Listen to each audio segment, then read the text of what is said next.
Hi guys, welcome to Counterpoints. My name's Connor. I'm a science fiction, politics, and philosophy nerd, a Marine Corps and law enforcement veteran, and I would argue a real Republican. I'm so happy to be bringing you this content today. There's been a guy who's been giving me crap for the better part of 2 years, Rob Noerr.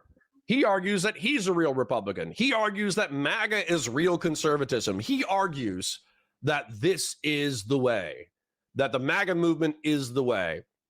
And yet, when his political party got shellacked in off-year elections, he has a total freak out, yells at his chat about the election, yells at his chat about Nick Fuentes, and then demonstrates fairly easily through a couple of super chats why the populist MAGA movement sucks. It's actually amazing content. I'm so happy to be breaking it down for you today. Without further ado, give it about 5 to 10 minutes to warm up. It's going to get really good in about, 10 to 20 minutes. It's going to be amazing. Let's go. Some things I was working on behind the scenes with some politicians here in PA, and worked with Scott Pressler a little, not a lot, in an event out there in July.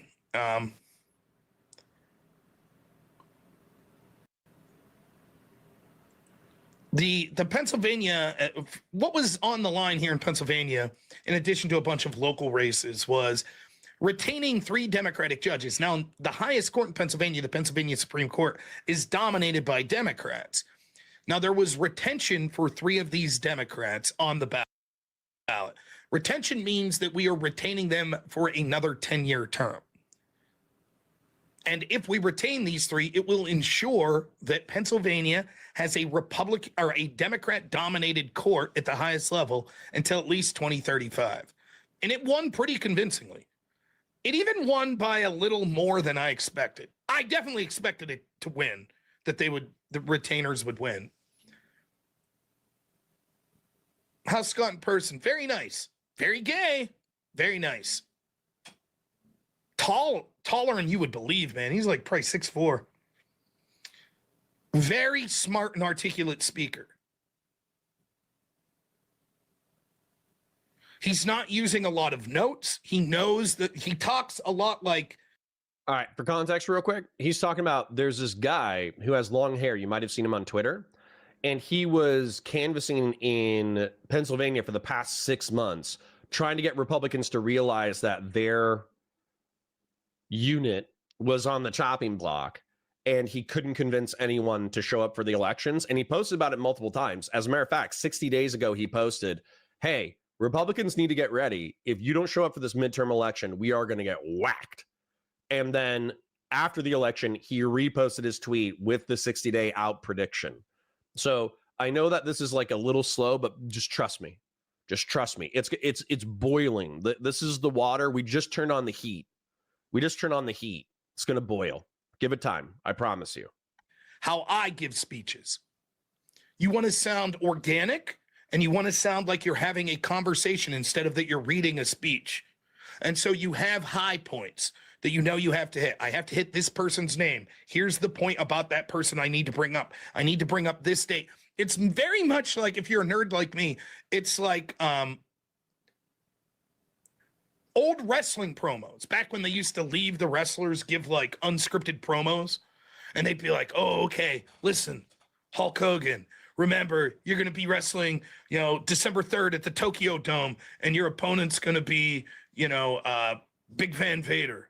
It's going to be a cage match. Other than that, go, man. Fill in the high points. Listen here, brother. Tokyo Dome, December 3rd. Big Van Vader, you're going to run into the Hulkamaniacs. My arms are getting tired from flying over to Japan. But let me tell you this much, brother. I won't need those arms. When 10,000 Hulkamaniacs cheer, me dropping the big leg on you, you're about to see what the power of Hulkamania can bring.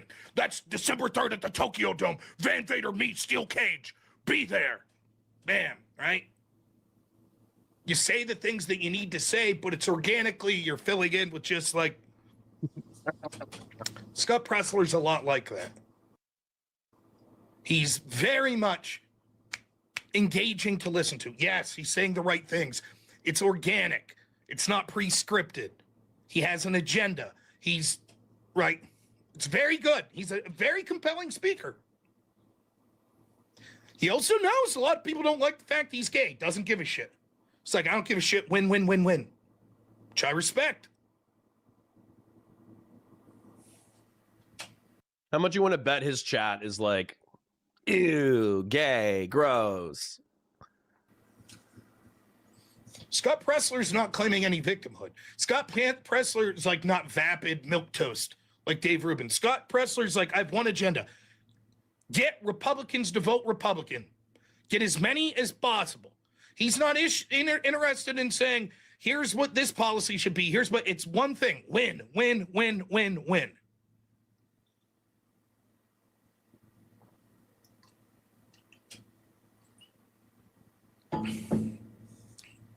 Losing my voice there doing the Hulk Hogan.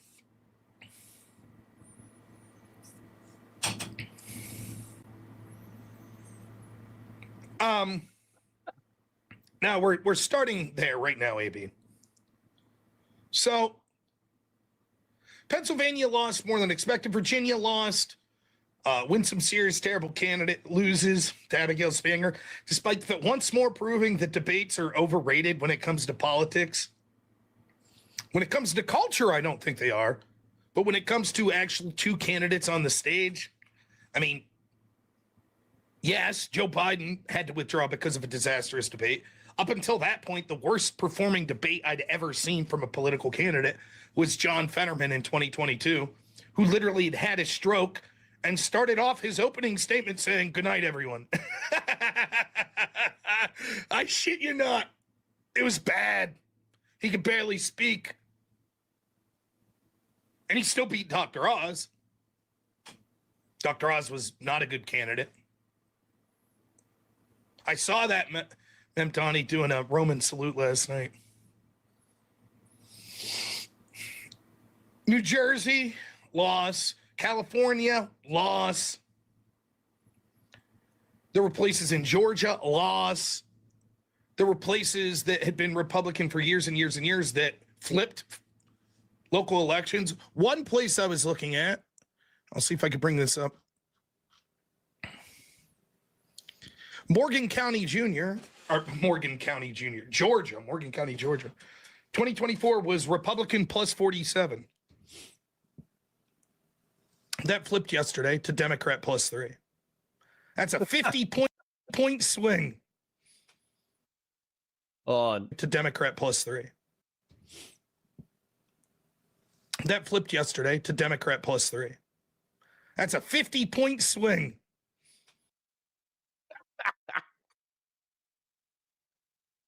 Listen, man. Listen. Okay, so I need to highlight the beef because again, we're just warming up. Trust me. Just trust me. It gets better. It gets better. It's going to be delicious. This is like watching your macaroni and cheese. Okay, my wife is a Kraft girl. Okay, Kraft mac and cheese, the powdered mac and cheese. And I'm sorry if you're a Kraft guy or a Kraft girl. Okay, I'm a Velveeta. All right, I had Kraft mac and cheese growing up. I had the powder. I thought it was good because I didn't know any better. A middle-class lady in Texas introduced me to Velveeta white cheddar macaroni and cheese, and there was no going back. Shells with so much cheese that like you're basically eating cheese soup is amazing. And so as a result, I've been trying to, not literally beat my wife. I've been trying to emotionally and mentally beat my wife into the Velveeta mac and cheese position. It hasn't happened yet. She is a devout Kraft mac and cheese girl. So, anyways, the point is that there's this point when you're making your own mac and cheese where you're hitting like the 3 to 5 minute mark where like the water is warming up and it's not quite boiling yet. That's where we're at right now. Trust me. Okay. It's warming up. It's warming up. And I just want to point this out. A 50 point swing. I don't care who you are. You could be the most moral political party that has ever existed. Never told a lie in your entire life. Your finances are immaculate. Your policy is well thought out, et cetera, et cetera. If you get elected on what is supposed to be. They've argued that Trump has a mandate from the American people because he won 51-49 in the presidential election. If you have a 50-point swing within a year, you fucked up. You fucked up bad. And this is where I've been telling Rob. I've been telling MAGA for years. I'm like, no, you don't get it. I'm a Republican. You are not.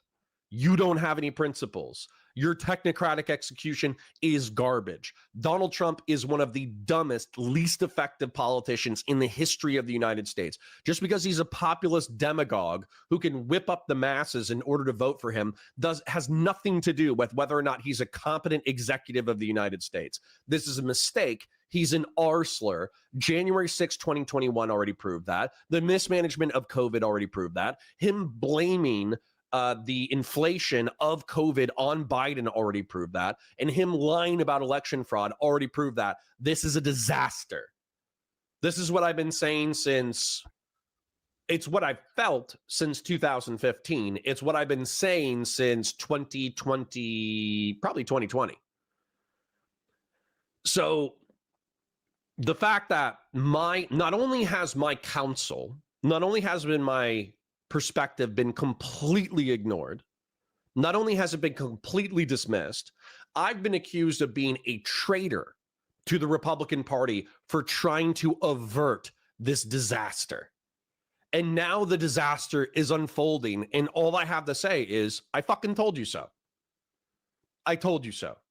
Trump's incompetent. He's stupid. He doesn't know what he's doing. He's jacking up the world economy through tariffs. He's jacking up the world economy through an executive order. He's disobeying laws. He's blowing up random civilian commercial vessels. He's violating due process. He's deploying federal military into American cities. These should be alarm bells. That should be freaking every principled Republican out. And yet they sweep.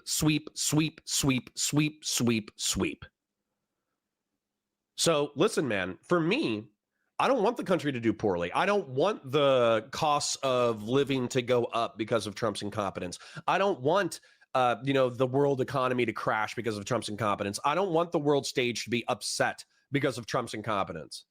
But I have to say, there is a part of me that is feeling vindicated. I hate that hundreds of thousands or millions of people have to die in order for me to be vindicated, but this is what I warned about. I've been saying it for years. You should have listened, you idiot. Referring to Rob, of course.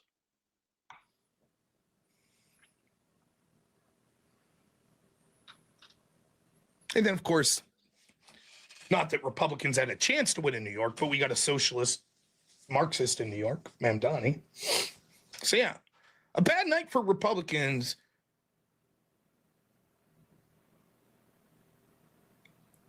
Understatement. The reason it's not as big of a deal is this was the result that almost everyone expected. The margin, regardless. I don't think that, like me or most of the people I associate with, would have predicted, maybe you would have predicted the Republicans could win one thing out of everything that was on the list. I didn't, but most knew that this was going to be the result, basically, if the margins were even exceeding what they expected. But it's an off-year election. They always favor Democrats. We'll talk about that more in a second. And the first 2 years after a party historically has won the presidency, the House and the Senate, they do very poorly in elections. True. Grassroots for 20. I do not give a fiddler's final fudge what anyone says about John Fetterman. He hasn't moved an inch in 15 years, and he would give you the 17-foot shirt off of his back. I don't like all of his politics, but I voted for him. I think the reason why people are frustrated with Fetterman is probably because he's in the same position I am, where he ran as a Democrat because he was a union blue, hardworking, working class stiff from the, what is he? He's Pennsylvania, right? So he's a working stiff. He's kind of got that old school blue dog Democrat thing going on. But in the modern era, oftentimes those votes will make you vote Republican. So yeah. That's a historic measure. So this, again, not unexpected. And this didn't like change the House, change the Senate, change any court makeup significantly because it's an off-year election. So if you had to pick to win 2024 or 2025, clearly 2024 by like 98% is more important than 2025 elections. So not that big of a deal. Why it is a big deal, though, on that side of the ledger. The margins exceeded what people thought. Socialism is now openly embraced for large parts of the Democratic Party. You could say that's a plus or a minus. Mike Johnson was out there today saying, hey, we think we're going to use this to run in 2026. Fair enough. We're going to talk about that. We're going to talk about Mamdani coming up. But the left is becoming more left-wing. Jay Jones in Virginia is openly embraced by the Democratic Party. Jay Jones won a higher portion of the vote in Virginia than Kamala Harris, a man who openly wished death upon his opponent's children. Not the opponent he was directly running against, but opponents as in Republicans. Now, this is a double-edged sword. This is a negative and a positive. It's a negative in that the Democrats are literally embracing a person who wants you dead. It's a positive in that I knew that, and now you do too.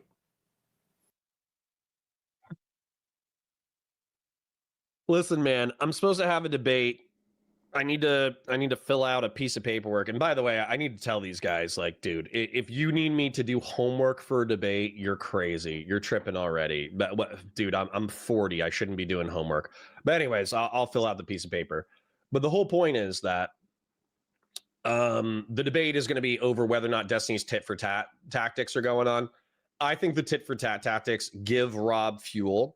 Now, would Rob be saying this anyways? Yeah, absolutely. Because as far as I know, they were private text messages. He apologized immediately. One of the text messages, Starhawks and I got into a fight about this the other day. One of the text messages was, if I was in a room with Pol Pot and Osama bin Laden and my opponent, I would shoot my opponent twice. For me, that's obviously a joke. Now, it can be a hyperbolic joke for how much you hate the other side, but, it's still a joke. I don't think that guy, Jay Jones or whatever his name is actually going to shoot his opponent. And then I think the text message in reference to kids was, oh, well, their kids need to die because conservatives don't understand anything until it personally affects them, which is just the heat map. That's all it is. I've shown you guys the heat map before. The way Rob has translated that is because of Charlie Kirk's assassination and because of Jay Jones' election, every single liberal now wants every single conservative dead. That's the way he's interpreted it. And when you have Destiny saying what he's saying, that kind of fuels that narrative. And I think we all know that fear and anger are the motivators of current American politics. And while I can be the wet blanket saying, hey guys, this is bad. Hey guys, this is bad. Hey guys, this is bad. I'm right. So if Destiny wants to, instead of putting a wet blanket on a fire, if he wants to pour jet fuel onto the fire in order to burn it out more quickly, I mean, he's right in one way. You can put out a fire one of two ways.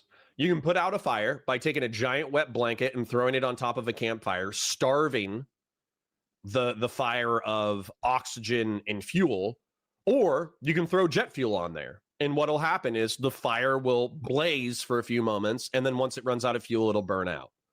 So realistically, we're both right that both of our tactics are ways to put out a fire. I just think his way is more destructive.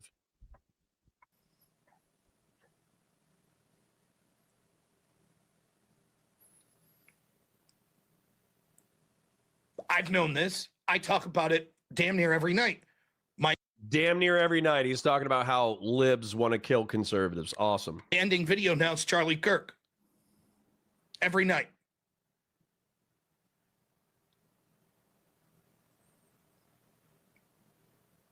They feel totally morally justified in killing you. It's what it is. I would say 1% of the population actually feels morally justified in killing you. Like what 1 to 5% of the left, it feels like they could do that. I'm going to say that probably 98% of the population doesn't want to kill you, but they're also not going to cry when you die. I think that's the differentiation that needs to be made. They do not give a shit. They literally think that you and your support of the politicians you support, like Donald Trump, mean that you are evil, you're ontologically evil, and therefore the ends always justify the means. And the reason why I think that Donald Trump is evil is because, for a variety of reasons, I'll just try to be quick. I'll say the main ones are, we know the Epstein files are getting covered up right now. Matter of fact, there's a biographer within the past 2 weeks who said, I've seen photos of Donald Trump with what appears to be underage girls naked sitting outside of a pool. He said that.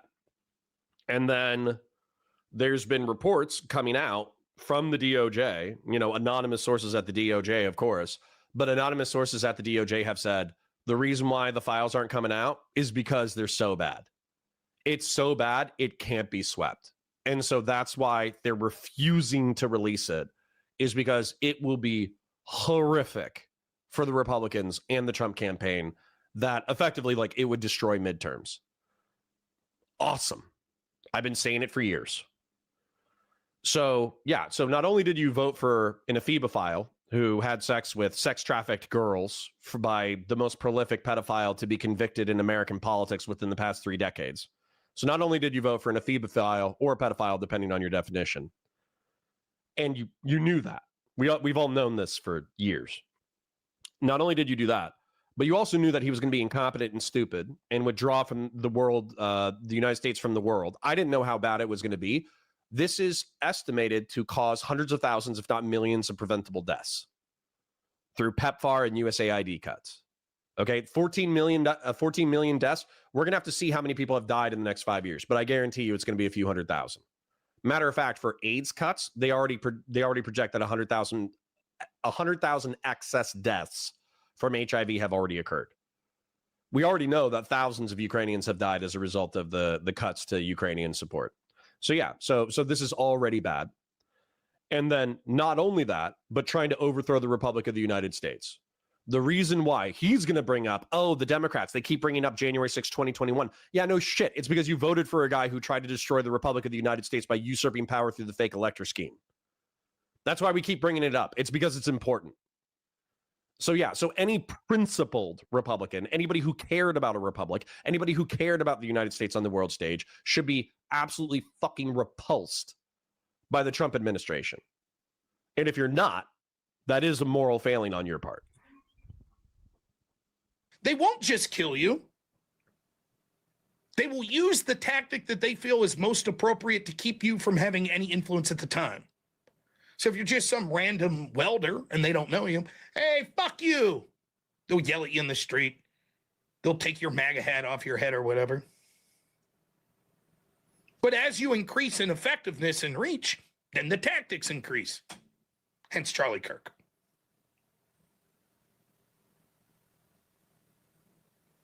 Yeah, fast and bulbous. I've never wished a man dead, but I have read some obituaries with great pleasure. Yes, that's the difference. So, I guess maybe this wakes up some more. Take Jay Jones seriously, not literally. Yeah. More people as to the stakes, which would be a good thing. But that's basically the ups and downs of it. Now let's play the blame game. Who is most to blame for all of this occurring? Well, there's a lot of blame to go around. Hearshot. The American people don't care about January 6th. Yeah, the American people are R-slurred, Hearshot. What do you want me to say? Dude, it's why I'm not a Democrat. Listen. I understand. The philosophies, modern American politics are all over the place, okay? So I'm not saying that we have to stick with these strict definitions. However, the narrative that I was raised with was that Republicans care about a republic. They like representative democracy. They like the rule of law. And they think that elites should run society, that smart people should be chosen as representatives in order to craft technocratic legislation that'll make the world a better place. That's the narrative. Now, unfortunately for me, what Republicans have really done is they've used that narrative in order to elect elites, but the elites didn't craft good technocratic policy. They just cut taxes. Unfortunately, that's been the case since, I've been alive. So the Republican narrative, while idealistic, has not been true in real life, unfortunately. Now, when it comes to Democrats, if you look at the way that Democrats run, the way that they pander, the way that they build coalitions, it's pretty clear that their prime motivation is with the people. And so they're trying to advocate for the people, regardless of what institutional power is in the way. And so if you look at basically the reversing of the part, if you look at like segregation or whatever, segregation had nothing to do with like American idealism or rule of law. It just had to deal with the fact that broad swaths of the white American South didn't want to live next to black people under an equal level of legal and social protection and power. That's why the Democrats were motivated to be segregationists up through the civil rights movement. It wasn't because there was some like overriding rule of law principle. It's just because that's how most of their constituency felt. And when their constituency changed due to immigration, and now it's Hispanic, black, gay, whatever, they obviously just changed their motivations to be in line with the minorities that they want to protect. So the Democrats are more democratic philosophically in their rhetoric and the way that they talk and the way that they legislate. So my whole point with that being is that you saying, Hearshot, nobody cares about January 6th. The American people don't care about January 6th. Yeah, that's because they're stupid. It's because they're stupid. A threat to the Republic. And by the way, Hearshot's like a Marine Corps veteran. The fact that you like stood up and you put up your hand and you risked your life for the Republic of the United States, you should treat that as a sacred duty to support and defend the Constitution of the United States and the Republic for which it stands. And yet you seem to be very blasé about that concept, which I find absurd, borderline insulting. On one hand, you could say, listen, no matter how effective Republicans were, we were probably going to see results quite similar to this. Even if they would have put up really high quality candidates, even if they would have had a really good ground game. Yeah, probably true.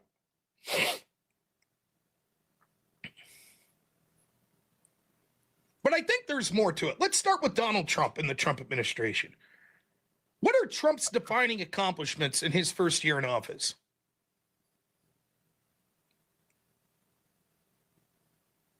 If you had to sum up, and you had to say in a couple short sentences, this is what Trump's been about, what would it be? Foreign policy? Peace deals?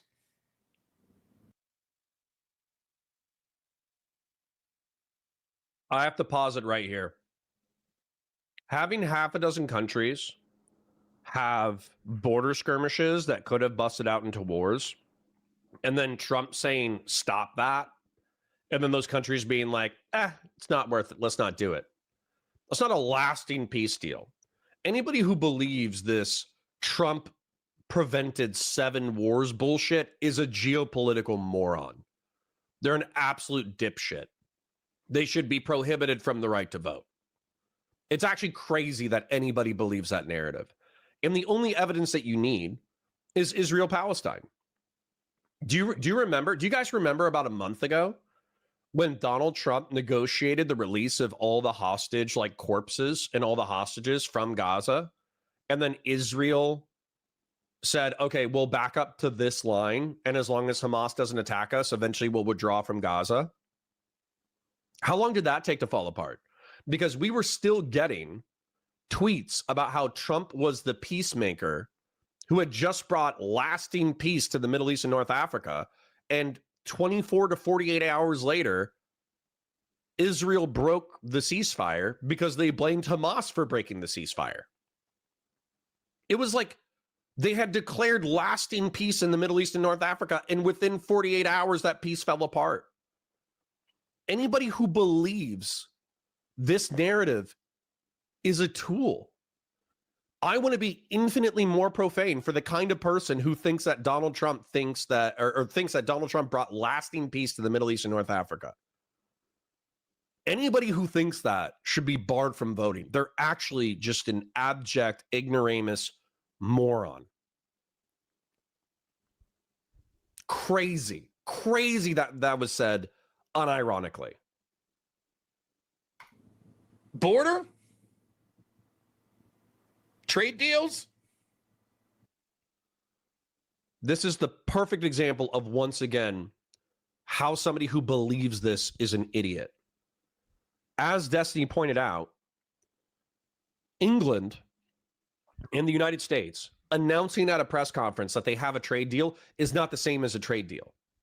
A trade deal is probably a 1,000-page memorandum with specific outlines of how the logistics work, how the tariffs are going to work, what the what ports these things go into, how they're managed going out, and a lot of that's on autopilot. Probably 80% of it, whatever trade deal we had before, 80% of it you could probably copy and paste.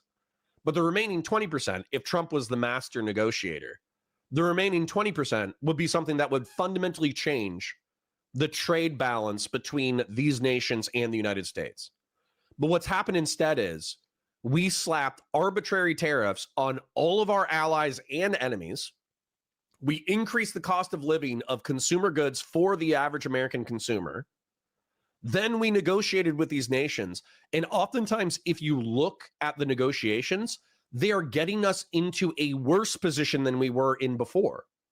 Just as an example, one of the touted trade deals for American farmers, because Donald Trump has screwed the American farmer super hard to the point that dozens, thousands of them are on the verge of going out of business, and they're going to need a bailout in order to not go out of business, was soybeans. And what happened was China committed to buying a certain amount of soy from the United States. Do you know what that amount was? It was less than they had been buying before. It was less than they were buying before. How can you be the master of negotiation, but you have a worse outcome once you've negotiated? The only possible explanation is you're an idiot.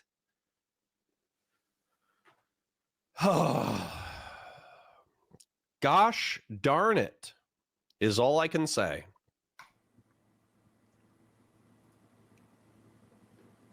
Ending wars? Once again, if you believe that, you're an idiot. Israel. If you believe that lasting peace has come to Israel, you're an idiot.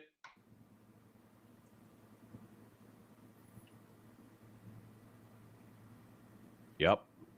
It's not been a year yet, so we're on the first year.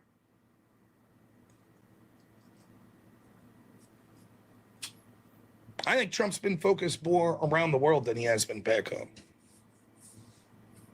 Now, I know that mileage will vary. I remember vividly when Trump bombed Iran. I was with my family on a little mini vacation. We were at Camp Jellystone, Yogi Bear type stuff here. It was, and I was live streaming. I bought a laptop for the express purpose of live streaming while I was on vacation. And I didn't like it. I didn't like that bombing of Iran. I'm still not a fan of it. I think it's not been as negative as it first seemed with the outcome.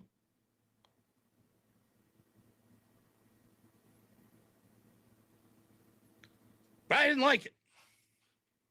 Sorry, this is bad funny. Is Candace Owens, Charlie Kirk working with Ben Shapiro and Trump to fake his death to distract from the Epstein files? Looks like squibs, tubes to blow out the air, blood on video evident. Charlie Kirk had a chance to slip into the mechanical subspace. No red nor lettering on white shirt dummy wore when being lifted up. Bro, Peter, I hope you're memeing. I hope you're memeing. Bex, good seeing you again. Thanks for becoming a member. I like the fact that to me it seemed like Trump was aggressively revoking student visas, which is fine. But there seemed to be one thing that if the students were complaining about that was most likely to get you removed? What was it? Yeah, now we're Israel shit posting. Like I said, we're getting up to a boil right now. Bex donated $17.75. Okay. $17.75. All right. I think I have to do this. And this isn't for Bex. This is for you guys, okay? I'm gonna go to PayPal.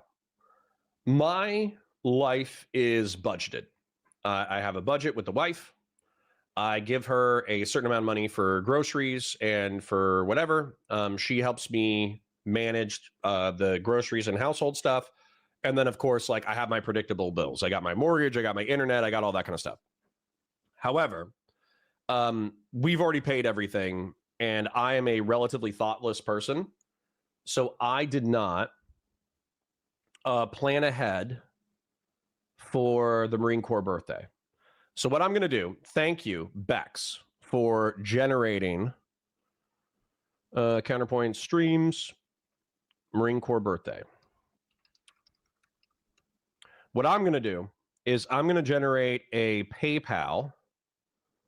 No, not one set price. Customer set price, anything is great. And what we're going to do is tomorrow, we are going to, if you do it, okay, you don't have to do anything.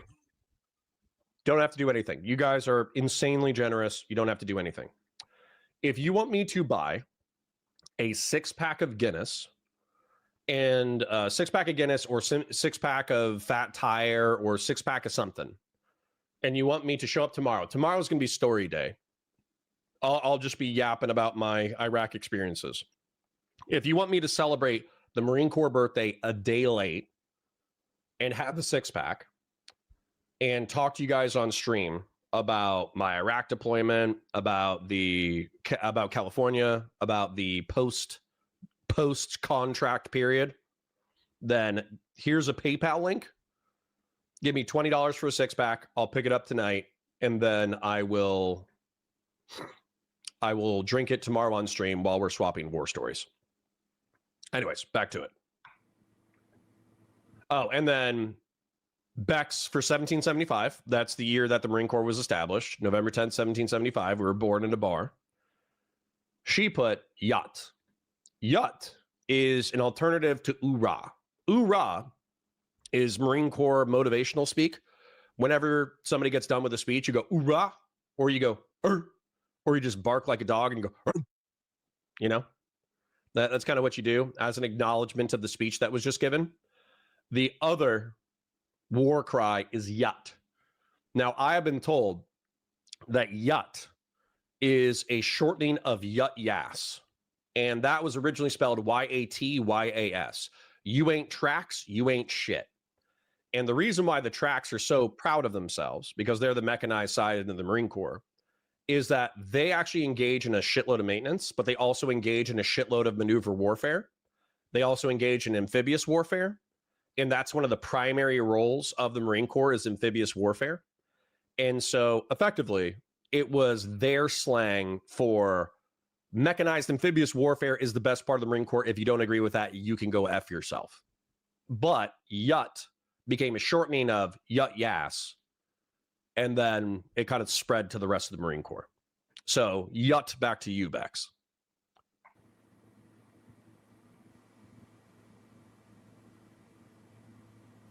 What was it? What do you think the one thing is? If you're a student and you say, you know what, I have a problem with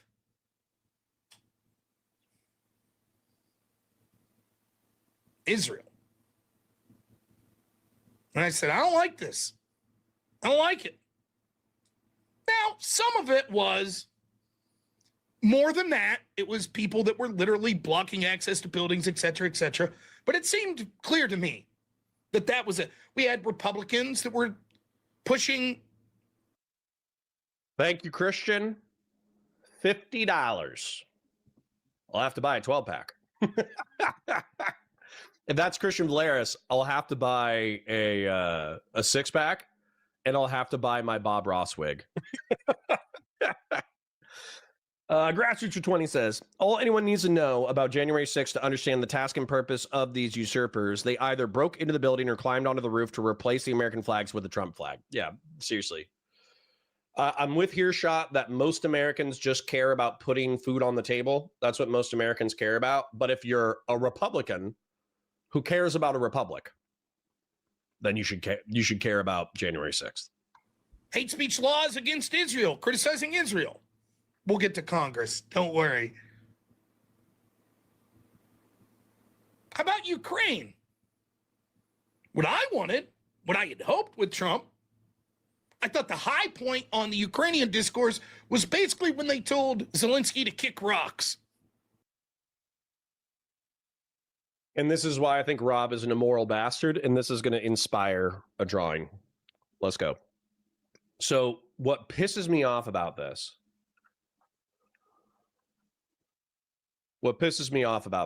is that Americans are supposed to care about certain things, okay?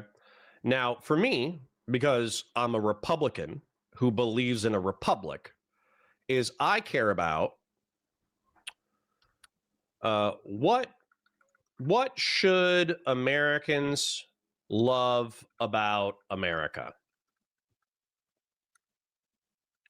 I would say freedom of conscience, freedom of speech. It's enshrined in the First Amendment. I think it's an important part of our culture. Right to self-defense, up to and including against a tyrannical government. If you look at the Federalist 29, Federalist 46, if you look at the Declaration of Independence, if you look at the Constitution, it's pretty clear that the founding fathers of the United States believed that if a government went too far and became tyrannical, it was actually the moral duty of the people to revolt through force of arms and then to establish a more just government. Okay, so that's another thing that America should be proud of, I think. Due process and prohibitions of cruel and unusual punishment from the state. Yes, baby.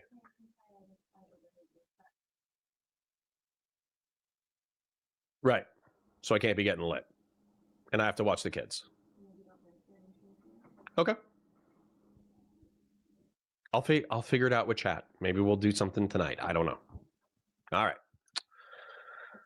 Due process and the prohibitions of cruel and unusual punishment from the state. So Americans don't really torture. We have the enshrined in our legalistic philosophy is the fact that 100 guilty men should go free before a single innocent person is incarcerated unjustly. Our justice system is bent towards freedom and innocence. And the state having to prove beyond a reasonable doubt that you are guilty of the crime that you were accused of, that you have the right to face your accuser, that you are prohibited from cruel and unusual punishment. So these things are based. And then I would say like capitalism, I'll put mixed economy capitalism, meritocracy. I know that's a joke in modern America, but let's just say that that's our ideal. Entrepreneurialism, free markets, good trade. I'll just leave that there as like the things that Americans, especially Republicans, especially like people who liked Reagan, this is what we were proud of. And so Ukraine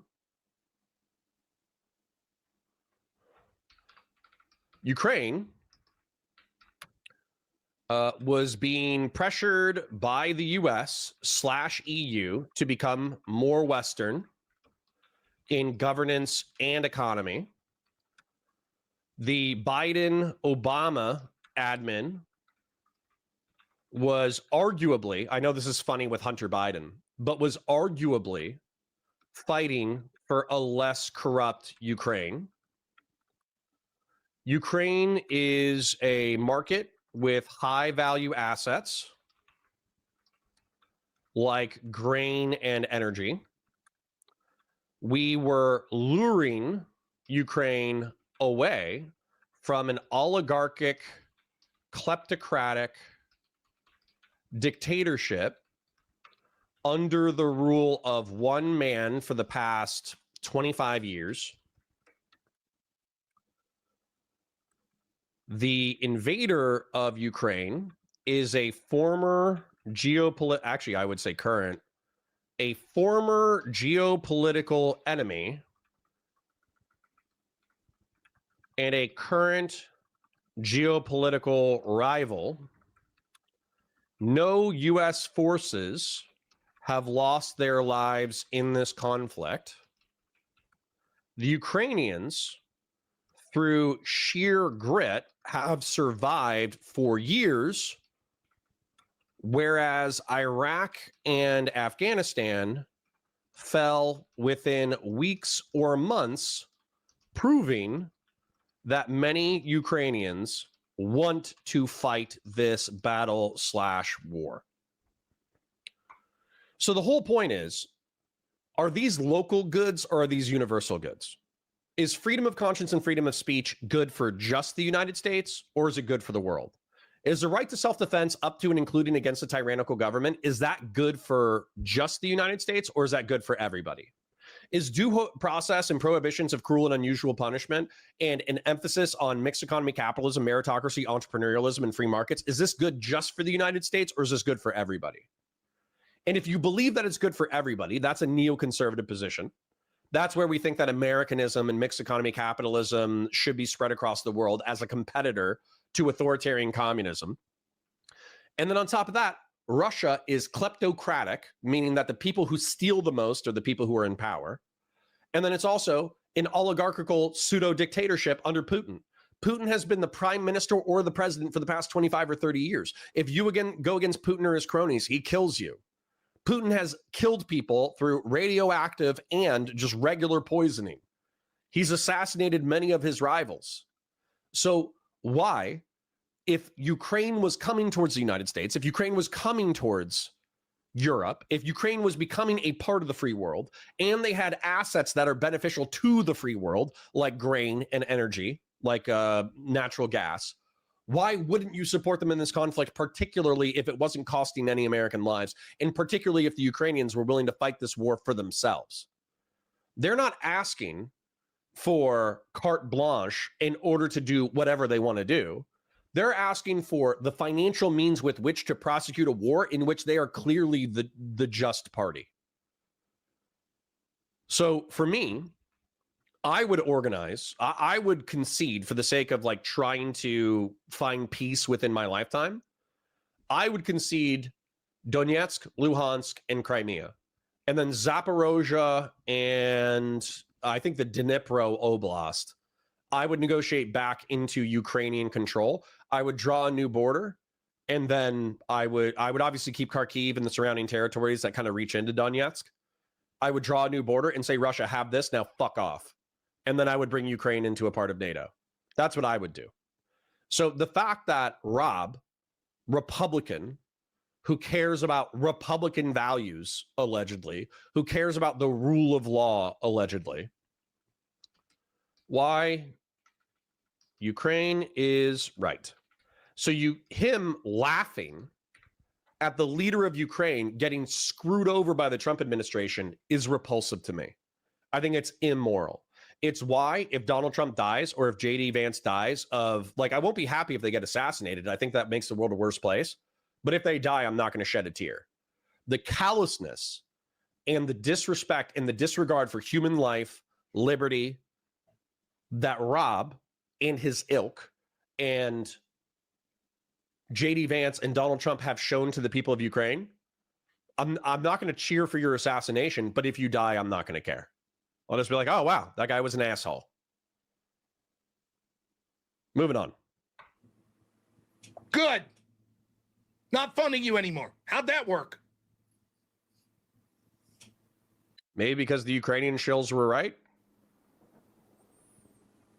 So we're focused on Iran. We're focused on Israel. We're focused on Ukraine. Focused on Venezuela.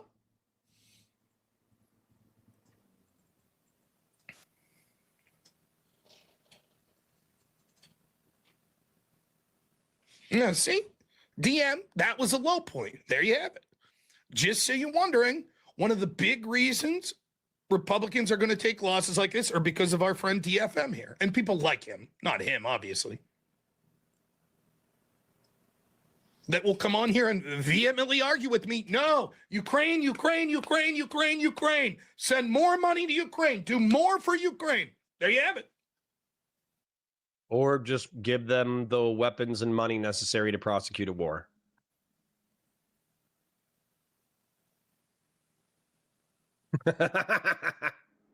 Well, QC says Marines say "oorah."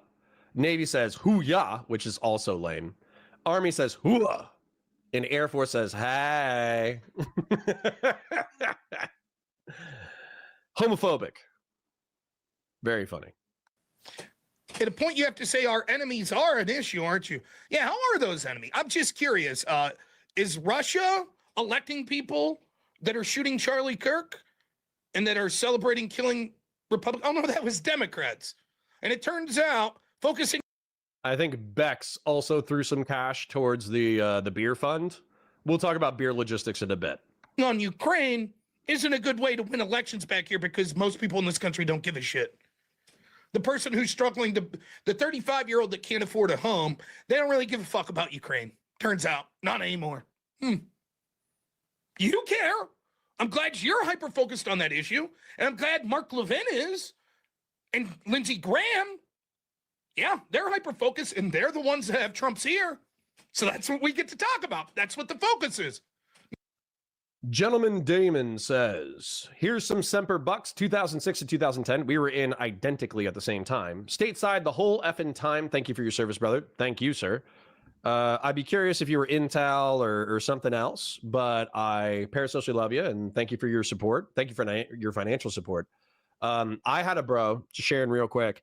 I had a bro who was stateside the entire time, but he was part of the drone program, and he was doing kill packets, and he was doing intel during the rise of ISIS. He was in from 2010 to 2014, and I've seen some pretty messed up stuff. He saw more messed up stuff than I did, and he was stateside. Not like making homes more affordable, mass deportations, arresting criminals in the Democratic Party. Nope, not so much focused on that as a number one priority. Instead, it's Ukraine. It's Israel. It's people like you. You're getting what you want. This is what you voted for, right? This is what you wanted. No, Rob. So sorry for interrupting so much. I'm actually delaying when the content gets good. I think it gets good around 1 hour where it's actually like peak. But some of the stuff is so stupid. No, interrupting the support of Ukraine and then re-engaging it at a lesser level killed people unnecessarily, Rob.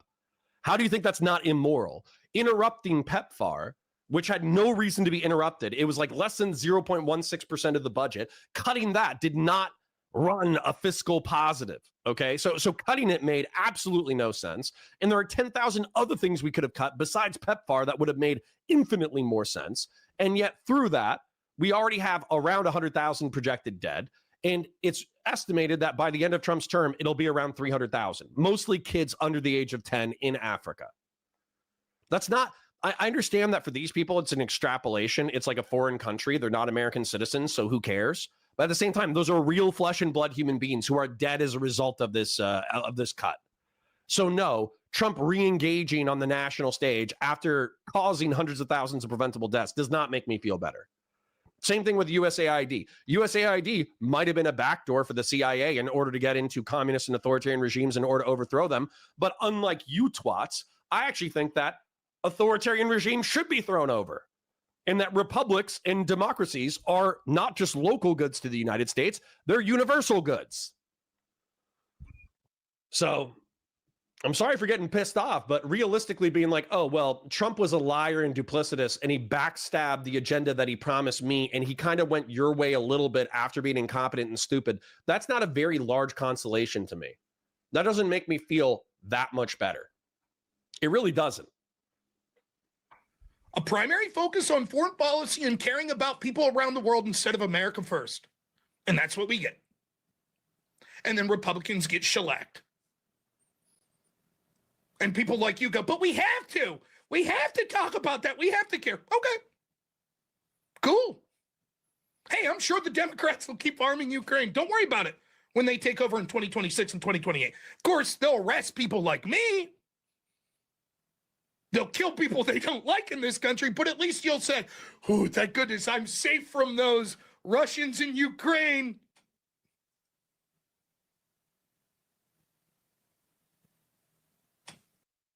Hi, T-Tings. Grassroots with the 20. There's damage done, be it or tomorrow, done by conceding anything to a voracious ravaging? I don't know what you were going. Voracious invader. That is what Russia is, without question. Yeah. Is it a local good or is it an universal good?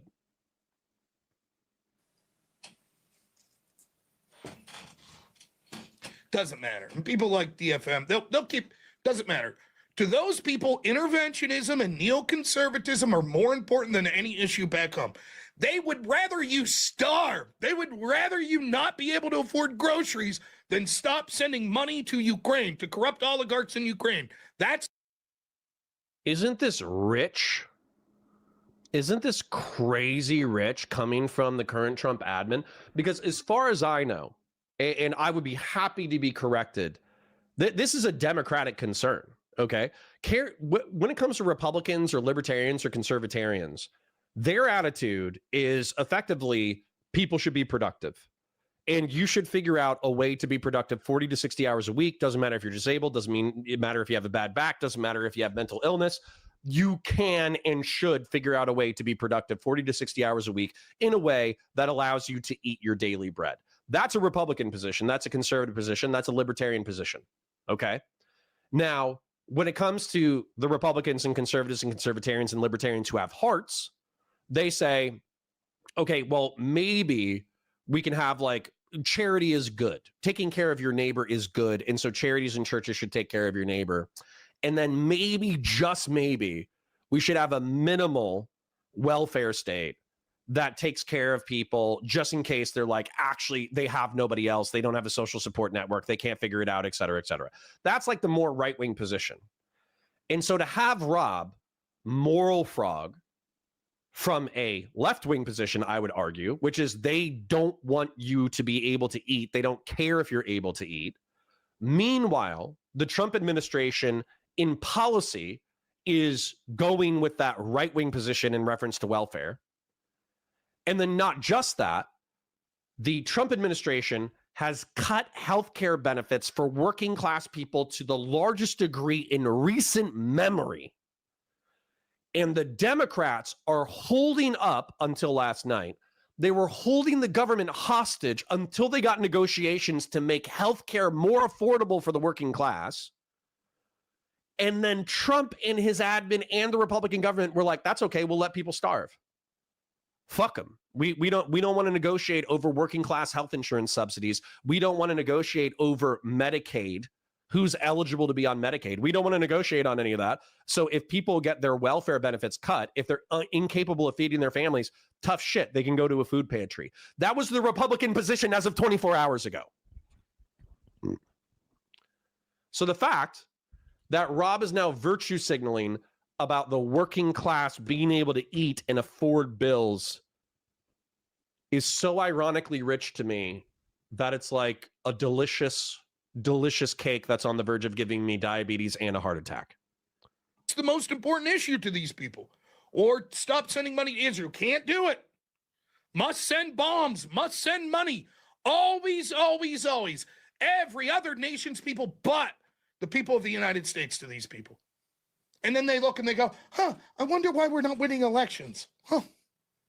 Well, anyway, send another check to Ukraine.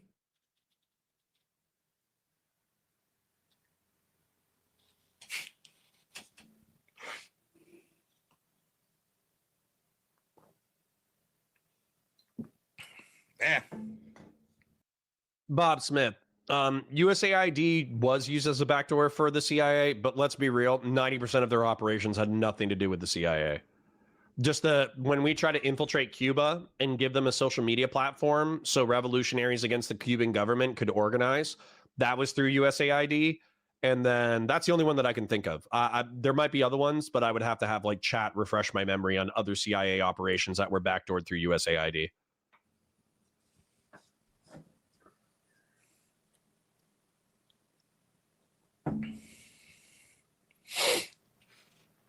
That's issue one.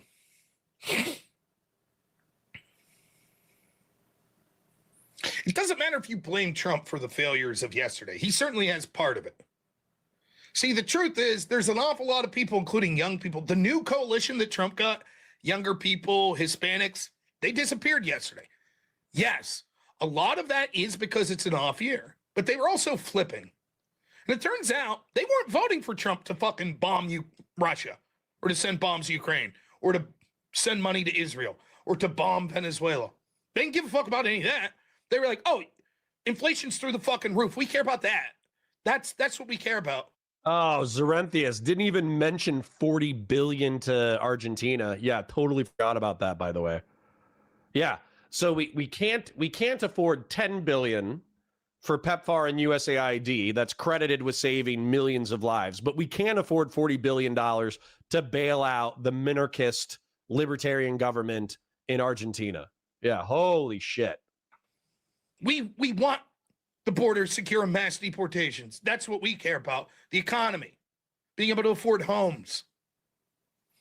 And that's been on the back burner for the Trump administration. Rapacious. Good word. Good word.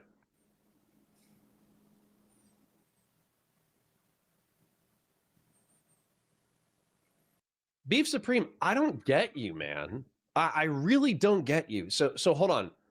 Correct me if I'm wrong. Haven't you like lived out a few times when I've been like racist or sexist? Haven't you been like, oh, Cotter, that's a terrible position? Haven't you lived out a few times, or am I thinking of somebody else? And then you living out, how do you square living out with Ukraine's on the other side of the planet? Who gives a shit? Now, maybe this is why having a interesting and intelligent chat is weird, is because not everybody has like predictable positions. As a matter of fact, they might have heterodox positions. But typically, if you're a liberal, most liberals do believe that liberalism is a fundamental human good. And what I mean by that is like maximal human freedom. So they might not be interested in war because war kills people and killing people is the ultimate violation of their freedom. However, they're also not a big fan of letting people overseas be like put under the thumb of authoritarian, kleptocratic, oligarchic regimes. And so I'm kind of having a difficulty squaring what I think is your liberal principles with your international isolationism. If you could explain that in a chat, that would be fantastic. I'm trying to get to know you. Okay.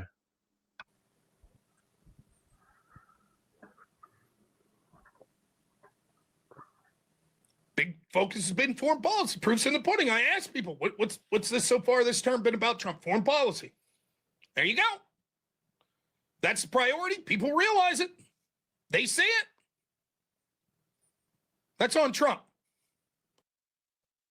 Also, by the way, what was so funny about this too was the Trump administration's solution to housing affordability is not deregulating and subsidizing supply side new construction and planning new holistic communities that could be built in the Rust Belt or built in the desert or built someplace else. They're not building anything new.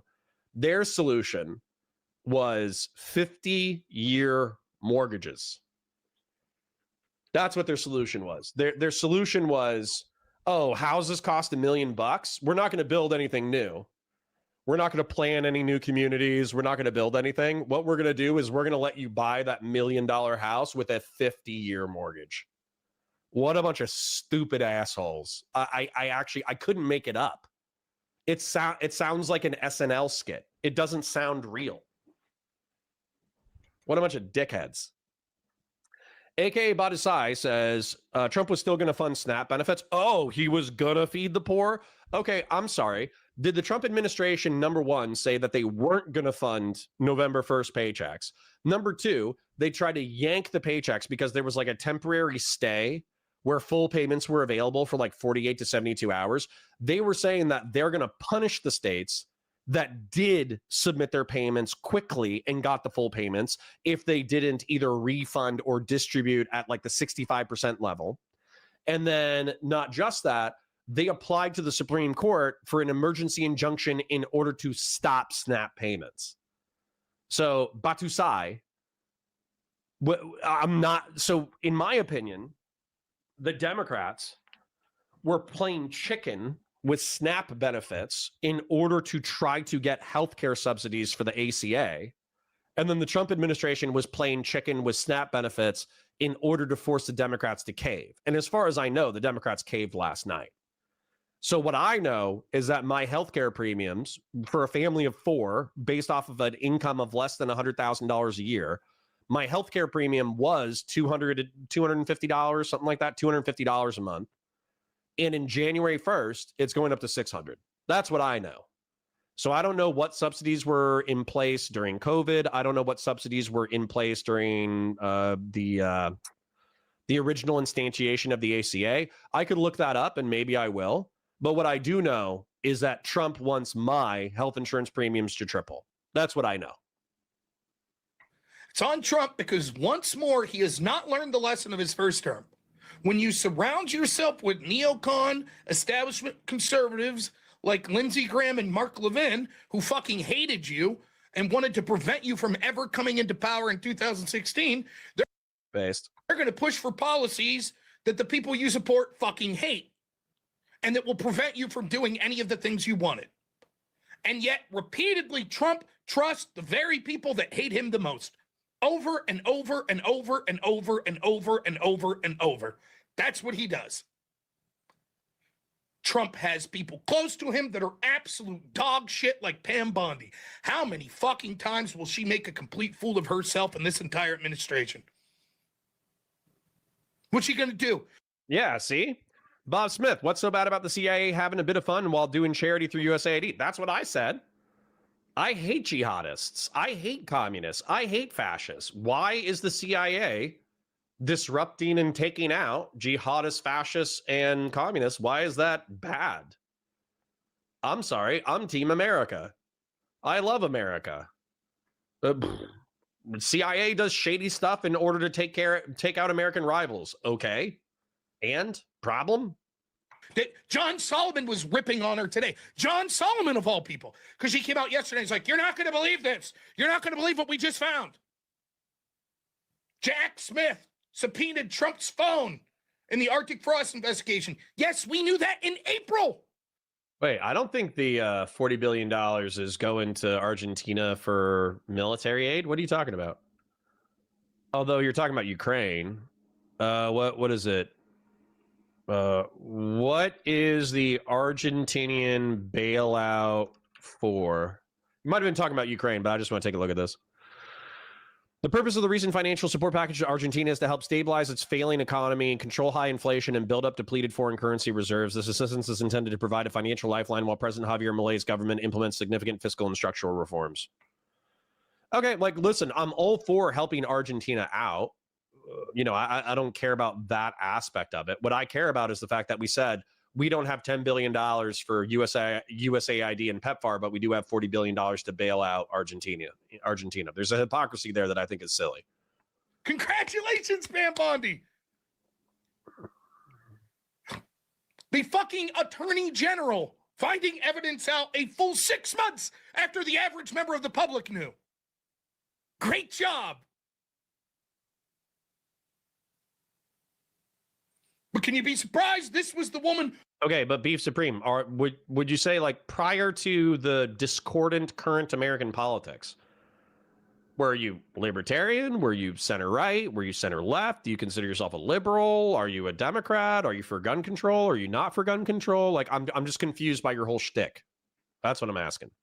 Who thought that the Epstein files she released that we had all seen years prior was actually breaking news? She's always the last fucking person to know anything, and she's the person we're putting hopes on to get to the bottom of the fucking coup against Trump that occurred since 2016, and she knows less than the average fucking Trump supporter.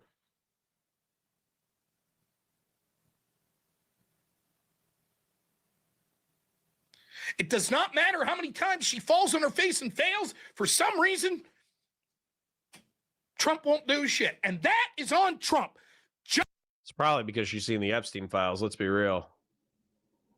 just like Bill Barr was on Trump. That's on him. And if Trump's too dumb. Yeah, dude, I love how Bill Barr was like the head of the DOJ and everybody in like Trump MAGA world loved him for a while just because he seemed like the biggest Trump simp. And then when he didn't go along with January 6th and he came out afterwards and was like, yeah, Trump's actually kind of an R-slurred piece of shit. They were like, damn, Bill Barr sucks now. That's crazy. To realize they're going to bury his fucking ass once he's out of power. That's also on him. I feel bad about it. I think Trump's a great man. That's what's going to happen. They ain't going to stop with Trump. They're going to come for his family. They're going to come for his lawyers. They're going to come for his friends. They're going to come for his cabinet. They're going to come for his donors. They're going to come for his supporters. And Trump's too fucking stupid. The person he has as the biggest shield against it is a fucking idiot, Pam Bondi. Beef is a liberal isolationist, bro. That's bananas. No wonder why you're in this chat. You probably love heterodox conversations. Most liberals love talking about overseas politics. So the fact that you're like an inward-looking liberal, man, you're like a unicorn. We should gun you down and harvest your organs and blood for sweet unicorn blood syrup. Zorenthia says, nice. We're going to go in the housing shortage with more demand. That's how economics works, right? Yeah, bro. Dude, the Republican Party is supposed to be the most economically literate side of the Republican Party, of the parties. And yet they're going to subsidize demand.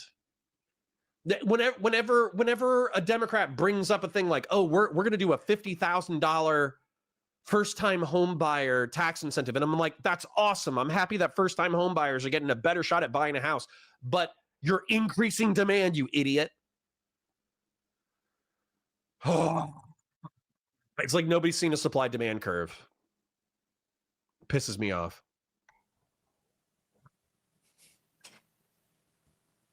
Who do you put that on? When she makes an ass of herself over the Epstein thing, what happens? Trump doubles down and makes a bigger ass of himself. If you believe this.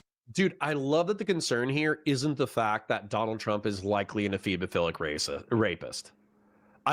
Dude, can you I want you to think about this real quick, because Rob has had the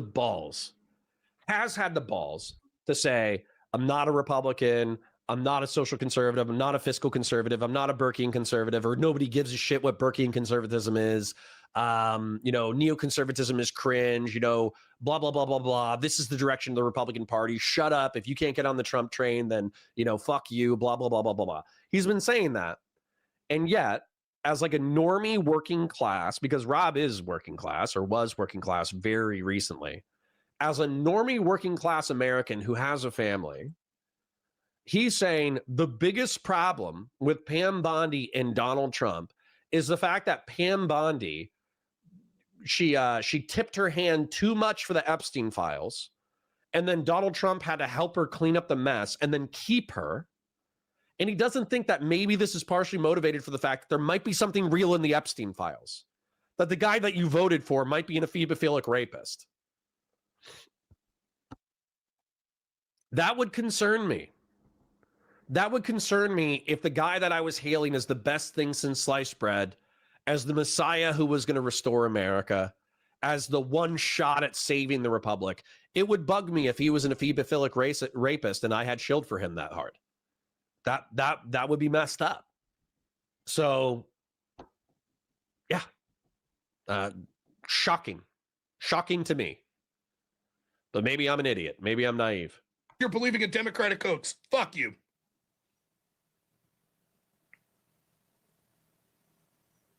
It's a joke.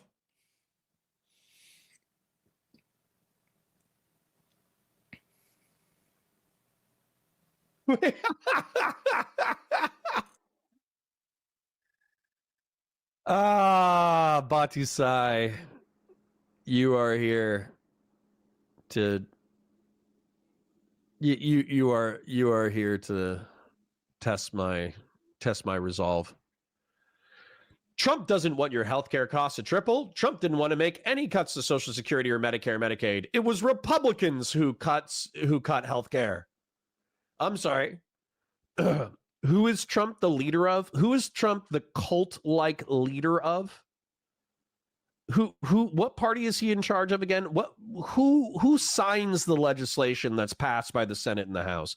Who sets the legislative agenda through States of the Union speeches? Is it Donald Trump? Is it Donald Trump who's been saying that he's had a what is it, like a blueprint of a plan, whatever he said, a concept of a plan? He's had a concept of a plan to repeal and replace Obamacare for the past decade. Who was that? I think that was Donald J. Trump. I think that was Donald J. Trump.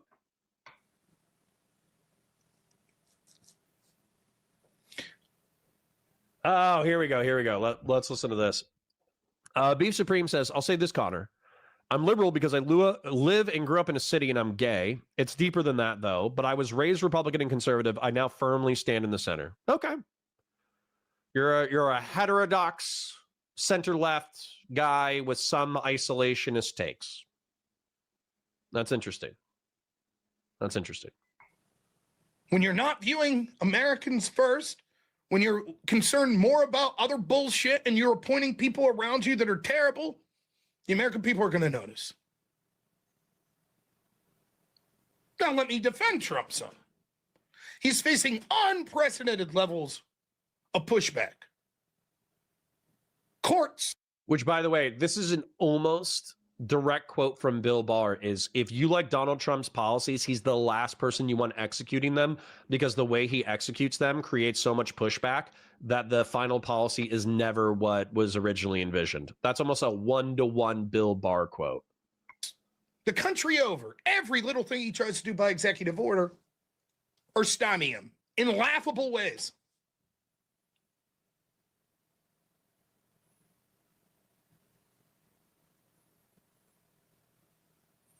If Grassroots for 20 says, I'm half gay. I've never slobbed on a knob like this before.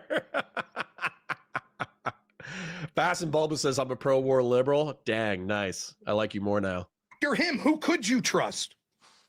The way so many people have stabbed him in the back.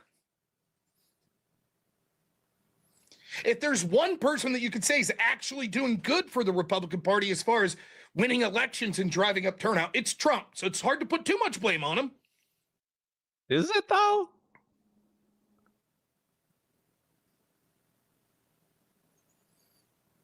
And most importantly, for all of Trump's failures, and many of them are his fault, including the people he puts around him, the biggest impediment to his success is, what is it? What's the biggest impediment to Trump's success?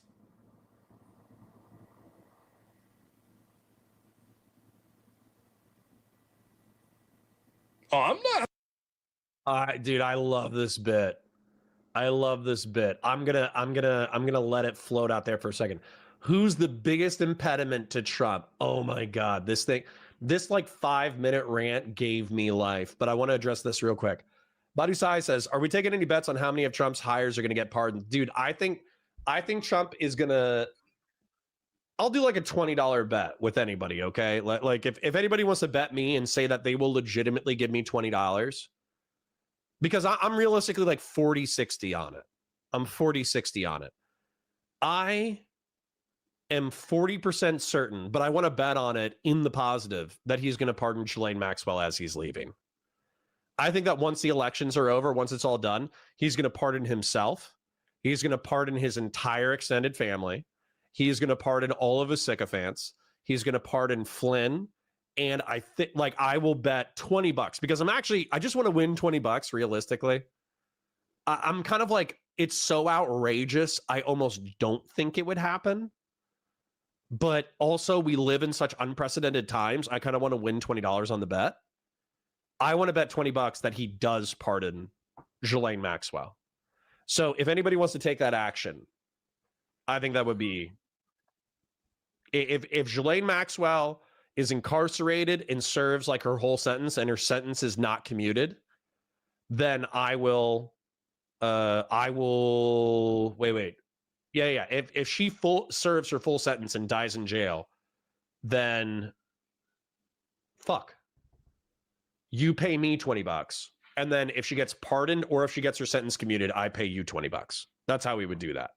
I'm not disagreeing. Hey, who raided? Thanks so much for the raid, whoever raided. It's not himself. I put blame on Trump when it's warranted. It's not his ego. It's not that he's a fraud. Nope. Potentially criminal. What's up, Sean? It ain't Bibi. It ain't Democrats. Oh, and by the way, Sean from Potentially Criminal. Sean from Potentially Criminal is like, he said some hating ass shit on Kiwi Farms. Apparently, he's got a JD. He works in law. I don't know what he does, but he is a Destiny hater. And he said some like crazy shit on Kiwi Farms about me, where he was like, "Oh yeah, fuck this guy. He's just, he's buttering his bread, from the liberals. He's the token liberal who pretends to be a Republican." Number one, he couldn't explain dick about shit in reference to social, fiscal, Burkean, constitutional. Well, he could probably do constitutional, but he couldn't explain any of that conservative shit. But seeing him willfully showing up in Rob's chat, I was like, all right, that makes sense. Like that makes sense. If you're like a pro-Trump conservatarian who's using Trump as a vehicle to your own ends, and you're kind of like a Machiavellian dickhead, and you don't care about the dead Africans, and you don't care about the dead Ukrainians, and you just want to be deregulated and lower taxes and left alone, and that's kind of like your flavor of libertarianism, where you don't view Trump as like a good guy. You view him as a vehicle to your end. And so Rob being like a shill for Trump is actually kind of like aligned with your politics. I understand why you might not like me.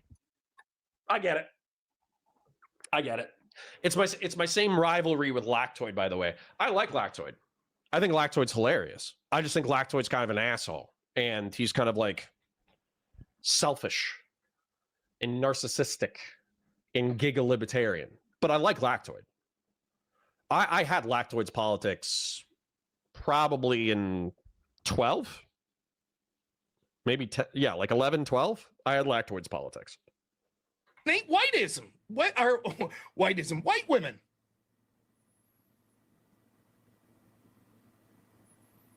It's not judges. It's not Jewish people. Ding, ding, ding. God, I love this rant.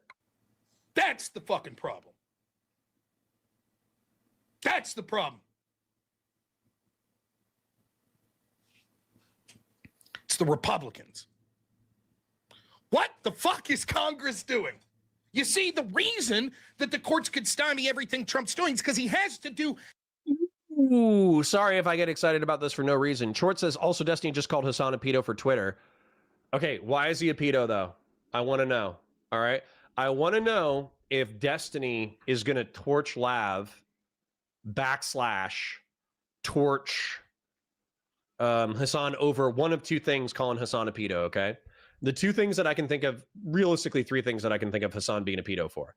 So Hassan went to Club Artemis, and they allegedly had sex trafficked Eastern Europeans. Who knows what the age of those girls were, whatever. So that's like pretty weak, but you could still go for it if you want. The other thing, was Hassan was allegedly showing people, Hassan Piker, for those of you who don't know, he's one of the world's largest left-wing commentators. Hassan Piker was showing Snapchats that he had gotten from like dozens or hundreds of girls, because girls are idiots and they send their boobs to Hassan Piker. And there was no way that he could have verified those girls' ages. And he was like showing friends like, ha ha ha, look at all these nudes that I'm getting. And he was just like flipping through Snapchats, just showing his friends all of the sexed Snapchats that he had got. And there's no way to verify the age of those girls. So I wonder if that's the angle. The final angle that I think is the funniest is Leah Jane, aka Lavloon. She alleged that Hassan Piker, when he was 24 years of age, hooked up with Paris Jackson, Michael Jackson's daughter, when she was like 17 and a half. So I'm actually like, I'm really wondering, number one, stop fucking with young women. That's crazy. But number two, I wonder if that one's true and if it got swept for. And if, because you can't trust Lav, because Lav says crazy shit all the time. But I do wonder if that one's true, because she insisted on it being true like multiple times. And then even when she was being cornered on it and said like, oh, well, she's like, oh, well, I signed an NDA and I could get in legal trouble. And the people who are involved don't really, they don't care about it. So I don't really care about it. That's what she would say whenever she was confronted on it. But she never said, oh, I was wrong. So I'm kind of wondering what tact Steven's going for with attacking Hassan Piker. Because if you're going to call Steven a pedo for sexting a girl that he thought was 18 or 19, but then ended up lying about her age, then you're going to have to call Hassan a pedo if he hooked up with a chick that he knew was 17 and a half. That's going to be interesting. I wonder how that one's going to fold out. Everything by executive order. Everything. Because Congress and the Republicans in the House and Senate are worse than worthless. They are actually a detriment. They would be better to say nothing and never go to D.C. That's how fucking bad they are. They are horrible. Now, I'll blame Trump and bitch about him till I'm blue in the face. I did stream after stream about the Epstein shit. All right, Batu Sai and conservative liberalism. Just remind me when the day comes. So I think the commute sentence thing, I don't want to bet against that because I think commuting her sentence where you could be like, oh, well, you know, she served 5 years and she's not that bad of a person and I know her and whatever, so I'm just going to commute her sentence. I think that would be like the centrist ground that he might take. So I actually don't want to take that bet.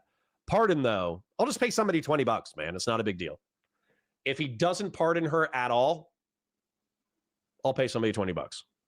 How bad it was for Trump. I did stream after stream talking about like the focus on Israel with these student visa deportations was bullshit. About how I didn't like how he's sending money to Israel and shit. Did streams after that. The Ukraine shit, how he's mad about. The bombing of Iran, how he's mad about. Shitty people that he's appointed like Pam Bondi. The buck stops with him.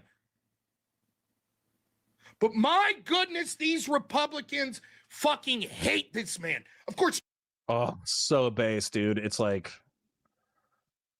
oh my God. It's like morphine. It's like morphine being shot into my IV. This is so good. Trump's too fucking stupid to realize how much they hate him and he listens to the worst of them, like Lindsey Graham. But what the fuck are the Republicans in Congress doing? What do they ever do? In my entire adult life, what have they done? I remember when they ran for years on repealing and replacing Obamacare. Oh, if only we got power, we'd do it. Okay, then they got power. House, Senate, presidency during Trump's first year in his first term. And what'd they do? Nothing. Shit the bed.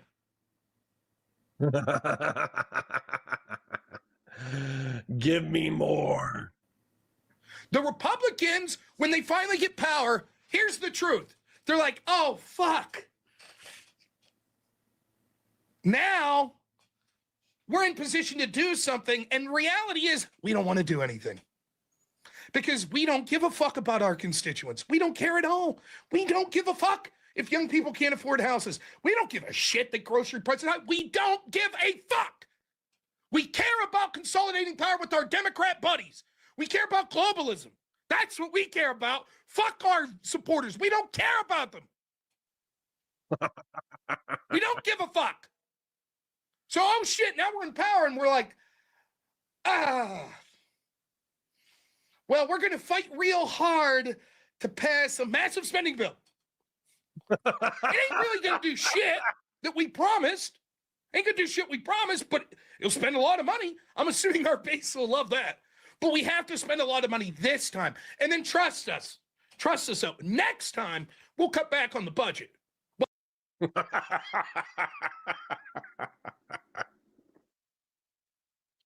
Oh my God, this gives me life. Also doing the shit that we promised. What have they done? Nothing. Because it's not that they're incompetent. And let's be honest, I talk about this all the time with the Democrats. Was it that the Democrats were just incompetent and couldn't see that Joe Biden was a fucking human vegetable? No, they knew what was up. They're corrupt. Was it they were incompetent and they couldn't see the mass amount of people coming through the border in the Biden administration? No, it's because that's what they wanted, because they're corrupt. The same is true of the Republicans. I'm not going to sit here and listen, well, they're just stupid. They just don't know what they're doing. Fuck all that. Garbage in, garbage out. This is who they are. I'm not saying every single one, but as a unit, this is who they are.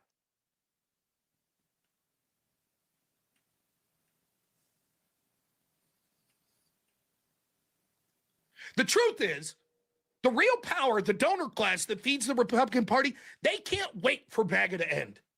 They God, give me more. want it to go back to business as usual. They don't like populism, right wing or left wing. Correct. They want Trump to crash and burn. They want him to get through his term until 2026 when Democrats could take over in the House and maybe the Senate. And then there'll be an excuse. Well, we would have tried shit. We would have got shit done, but oh, those dastardly Democrats. Oh, boy. Okay, well, what'd you do for the past 2 years? Well, let me tell you, Republican constituent, here's what we did. We laid the table for if we won in 2026, then we're about to start doing shit. But we... All right, Justin, let me bite. So you said Cotter is such a boomer for finding this funny. Why do you find this funny? All right, the reason why I find this funny is because there's a quote. I was looking for it from Hamilton, or I don't think it was Hamilton, because Hamilton was somebody who actually like consolidated federal power. But there was something that was written about, it was one of the founding fathers, something like that. But they said that liberty is when the government is too busy fighting itself in order to do anything. And I'm going to draw this for you because I actually think it's like, it's super important. It's super, super important in order to understand how a republic works. So let's say we have, let's put that as the security establishment and the military industrial complex. And then let's put the bicameral legislature. And let's put, let's put the executive, and let's put the judiciary. Okay, so the way that it's supposed to work, I won't label these for now, I'll just label these while Rob's ranting, is that the way that it's supposed to work is we have a population, a nation, if you will, a body of people. And it's made up of many people. It's made up of blacks, whites, Jews, Hispanics, Ashkenazis, Sephardics, Maghrebis, Mizrahis. I just wanted to show off the fact that I knew the different kinds of ethno-religious Jews. And then, you know, Asians, Chinese, Japanese, whatever. We have a shitload of people in the United States who all come from different walks of life, who all have different economic experiences, who all have different ethno-religious experiences, okay? And they're all represented to some degree within the United States.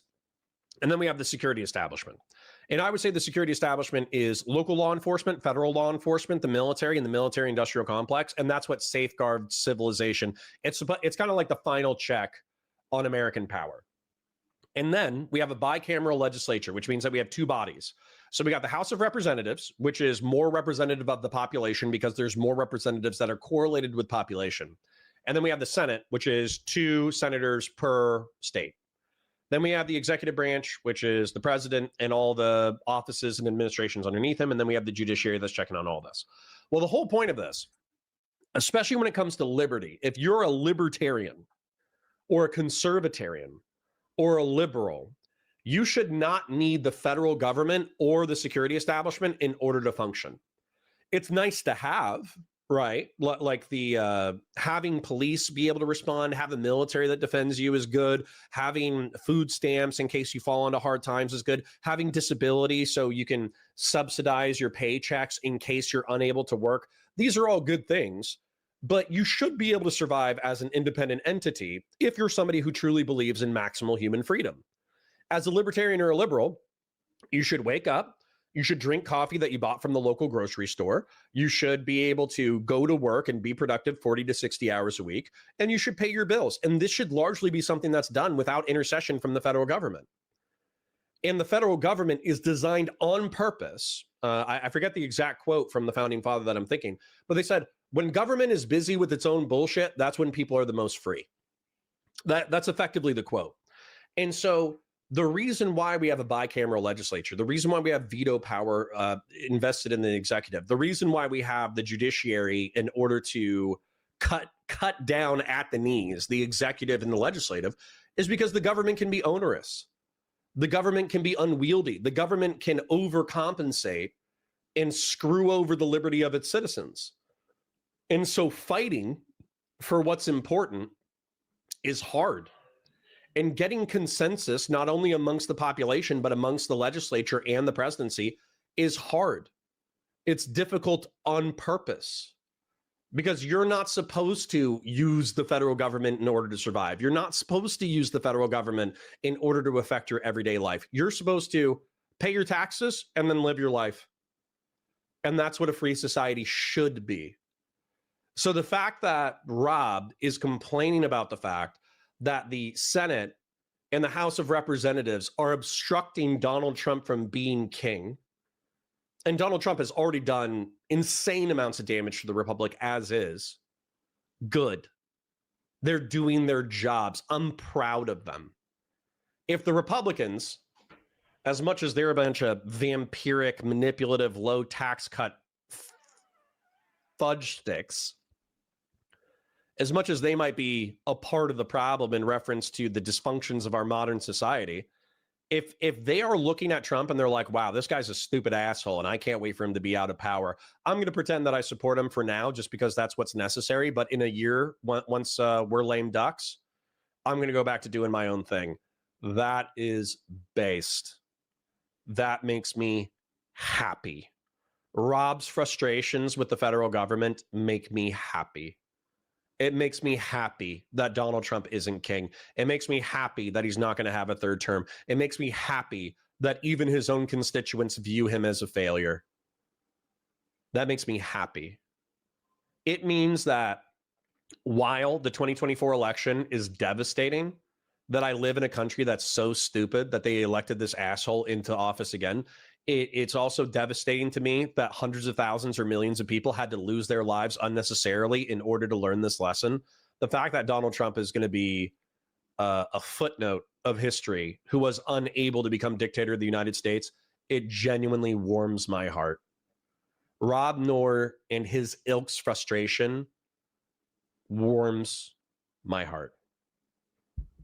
What's up next after this guy? Well, I have to get to the super chats, and I might be pausing Rob a little bit too much.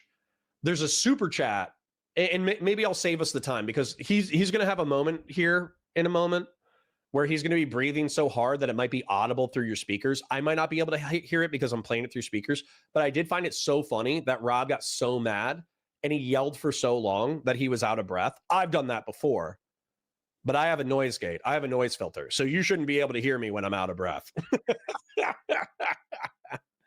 And I'll tell you what the super chat is in case I decide to end the Rob segment a little bit early. The super chat said, I've never voted Republican until Donald Trump. And Rob's like, yeah, based. That says a lot to me about who the populace are that support Rob Noerr. The reason why Rob roots his rhetoric in taking care of the working class. The reason why he roots it in taking care of the white working class of America. That used to be a Democrat thing, bro. That was a Democrat thing 20 years ago. That was a Democrat thing 10 years ago. I didn't change, my party changed. So F you. All right, back to it. Thank you so much to our Oilers for oiling today. I want to thank all of you. Grassroots with multiple super chats. Gentleman Damon with a huge $50 super chat. Bex with the $17.75 and a renewal of the membership. Grassroots with another super chat. Gen X with a membership. Patriarch renewing their membership before gifting 10 Valor Media Network memberships. And Grassroots oiling again with 10 Valor Media Network memberships. I couldn't do this without you guys. Then not just that, I'm pretty sure Bex and Christian both sent me beer money. We might have to do that tonight. My wife has an appointment tomorrow, and she said that I can't be drinking during the day. We might need to do war stories. We might need to do a debate, a six-pack, and war stories tonight. But we'll see what's up. Let's go with the content. We lost, so now we can't do anything. Sorry. Ooh, Grassroots says that was Jefferson. Okay, I'll try to look for the quote there. I guess Trump will have to do it all himself via the executive branch. Oh, what's that? There's a bunch of stymieing at the court level? Oh, well. Oh, well. Tragically, nothing gets done. Now we can go back to being a minority party. Great.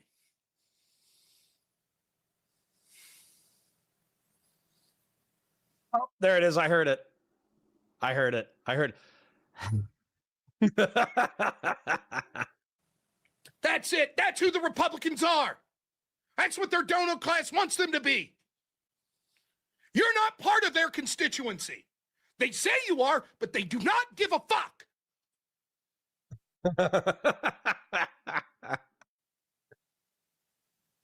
Maybe 40 of the senators do, but it doesn't matter because you're going to need more than that.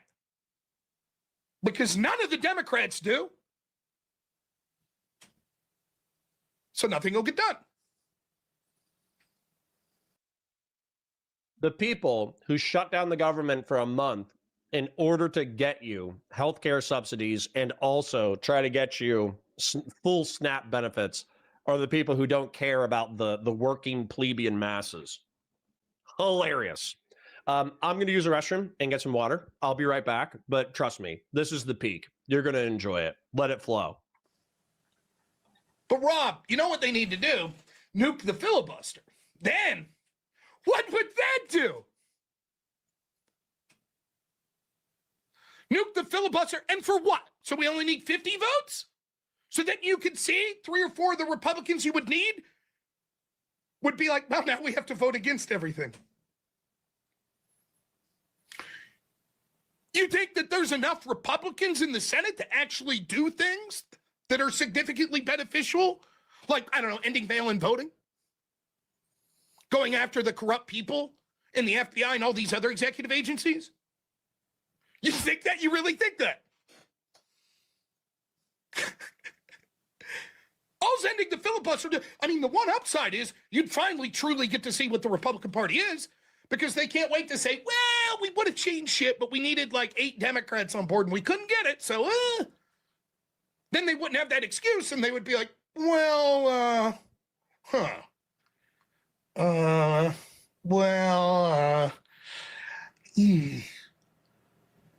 You think Langford's going to vote to enshrine any of Trump's EOs to protect the border? You think that guy, the bipartisan 5,000 a day illegals being left in the country guy, you think he's going to vote on a bill to secure the border that would really do something?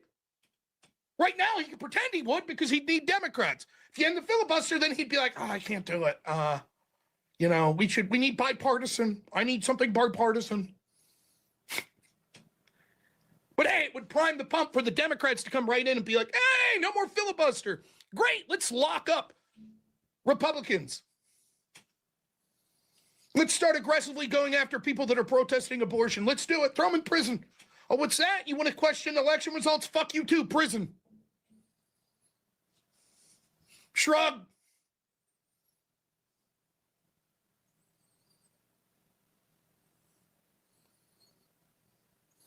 They're absolute dog shit. Winsome Sears, that's candidate you put up in fucking Virginia? Virginia, Youngkin's ran it pretty good. Puts up a candidate, his lieutenant governor, who criticized Trump in 2022. Cool.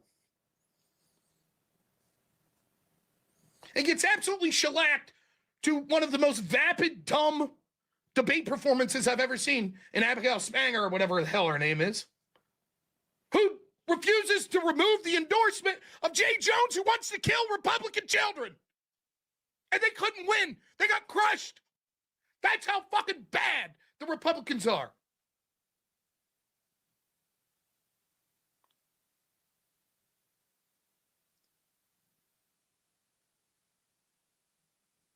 When is the last time Republicans have had any fucking success without Donald Trump on the ballot? They underperformed in 2018. 2020 with Trump on the ballot, they still lost. The big red wave that never occurred in 2022, despite the fact that we had record levels of inflation, the fucking border was porous, they still couldn't get any sort of like credible, hearty win. 2024, they do good, then right back to 2025, getting their ass kicked. And I mark my fucking words, unless there's a major change, they're going to get crushed in 2026.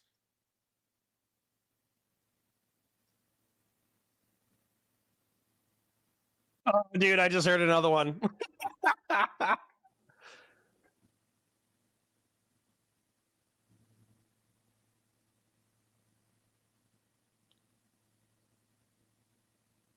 Oh, dude, right there. I can hear it. Can you hear it? I'm gonna go 5 seconds back. Listen. I can hear this through speakers. Listen to this.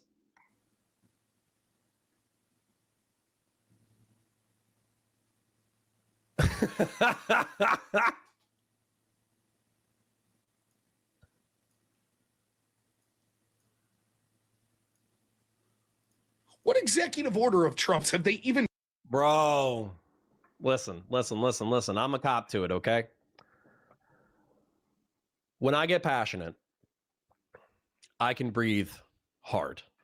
As a matter of fact, I can hear my dog breathing hard. And I was like, is that me? Is that me breathing hard right now? No, it's my fat dog. Okay. I got an extra little bit. I got an extra 10, 20 pounds on me. If I wear a tight shirt, I got a little bit of a beer belly going on. But I have two things going for me. Number one, my kids still make me go do stuff all the time. And I do lift weights multiple times per week. And two, I have what's called an NVIDIA noise filter, which helps out a lot with the breathing sounds and the mouth sounds and the chewing sounds. My recommendation to Rob is, if you're going to be overweight, I'm not going to be mean about it. We're all a little overweight. If you're going to be overweight and you're going to yell so hard that you have difficulty breathing and I can audibly hear you through the speakers, not even a headphones, speakers, then you might need to start going for nightly walks and or get a noise filter. Again, man, listen. We all got a little bit, we're either super skinny. There's people in my audience who they got the skinny genes, so they're still skinny even though they're in their late 20s, early 30s. There's a few of us who have we're past our metabolic prime, and so maybe we put a little bit of extra weight on. Strong recommendation to focus on your cardio. And if you're not going to focus on your cardio, get a noise filter. Tried to pass legislation to enshrine. Because you do know the problem. One of the problems with executive orders is the next president can just reverse it. Remember Remain in Mexico? Remember how the border was largely secure because of Trump's executive orders in his first term? Because Congress didn't do shit? They couldn't even get his his border wall passed? And then the first thing Biden did his first day in office was rescind it? Okay, we have Republicans in the House, the Senate. Yeah, Paul, I have a respectable fupa. Yeah, there you go. My fupa, my front upper pubic area is not so large that it overlaps, right? Sometimes you have a little bit of a beer belly, and then, you get a beer belly so big that eventually your skin kind of like folds back down and smacks into your pubic area. I don't have that. Okay, I don't have that. So I have a very respectable fupa. Senate and presidency, where have they even tried to pass a bill to secure the border? There hasn't even been an attempt. Wait, I thought didn't they pass like $171 billion for ICE and for border security? You can't build the wall. Did Trump pass border security as a part of the big, beautiful bill? I could have sworn it was huge. Yes, border security was a major component of the legislation President Trump dubbed the One Big Beautiful Bill, which was signed into law July 4th, 2025. The BBB, border wall construction, dude. This is what pissed me off, by the way. Back when Trump was trying to get a border wall in 17, 18, and Democrats did not want to pay for it, I think the estimated cost for the border wall was $21 billion. Now, 8 years later, we're spending 50. Probably because of material costs going up. But still, we're spending 50 billion with a B on the border wall. If we just would have done 21 billion, if Democrats just would have said, hey, we want to secure the border, that's fine. 21 billion for the wall. We don't care that it's a boondoggle. And let's hire more customs enforcement people. This would have been done. Trump would have felt like he got a victory. We could have called it a day. But because they denied him that victory in the first presidency, now we're spending 50 billion. 10,000 new ICE agents, 5,000 new customs officers, 3,000 new border patrol agents. Yep. So what a nightmare. So Rob isn't even correct about his criticism of Trump. Trump did get substantive amounts of improvements to border security. So he's not even correct in his criticism. You tell me, what the fuck have Republicans put up as bills? Tell me, for real, tell me. I don't fucking know. Tell me what they've done. Well, they passed the big, beautiful bill. There was a bunch of spending bullshit. Okay? North pressed Rob on this too. So North was correct. North went a little bit too hard. He was like trying to chase him down and hunt Rob down and all that kind of stuff. So he was going too hard to get the argument out. But Rob right here, he can admit that there was nothing fiscally conservative about the big, beautiful bill. Trump pushed it. And some Republicans, a few fiscal conservatives pushed against it. But realistically, there's nothing fiscally conservative about Donald Trump. I'm happy he won't admit it in a debate, but I'm happy he'll admit it in his own stream. Thanks for being honest on your own stream, Rob. And, well, they're trying to pass Biden's continuing resolution, which here's the best part. Here's the best part. This is literally the funding bill that was put forth and signed by Biden and the Democrats. They're repeating the same fucking bill, and they're still going to cave in and lose. As the majority party, not only did they not say, we're going to put a bill full of shit we want. They didn't do that. They put forth the Democrat bill that still spends way too much money. And they're going to be the ones that cave despite the fact that they're in positions of power.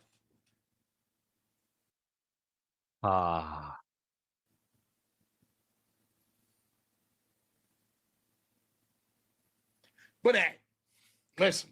I don't know why I'm getting animated. As we speak,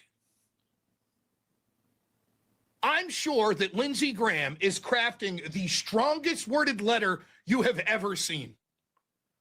Pam Bondi right now is on her way to talk to Hannity on Fox News. So it's all going to work out. Don't worry. Whew, my goodness, what a strongly worded letter. Hey, maybe they'll have hearings.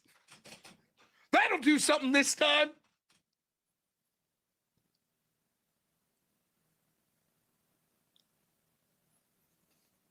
Whew, thank goodness.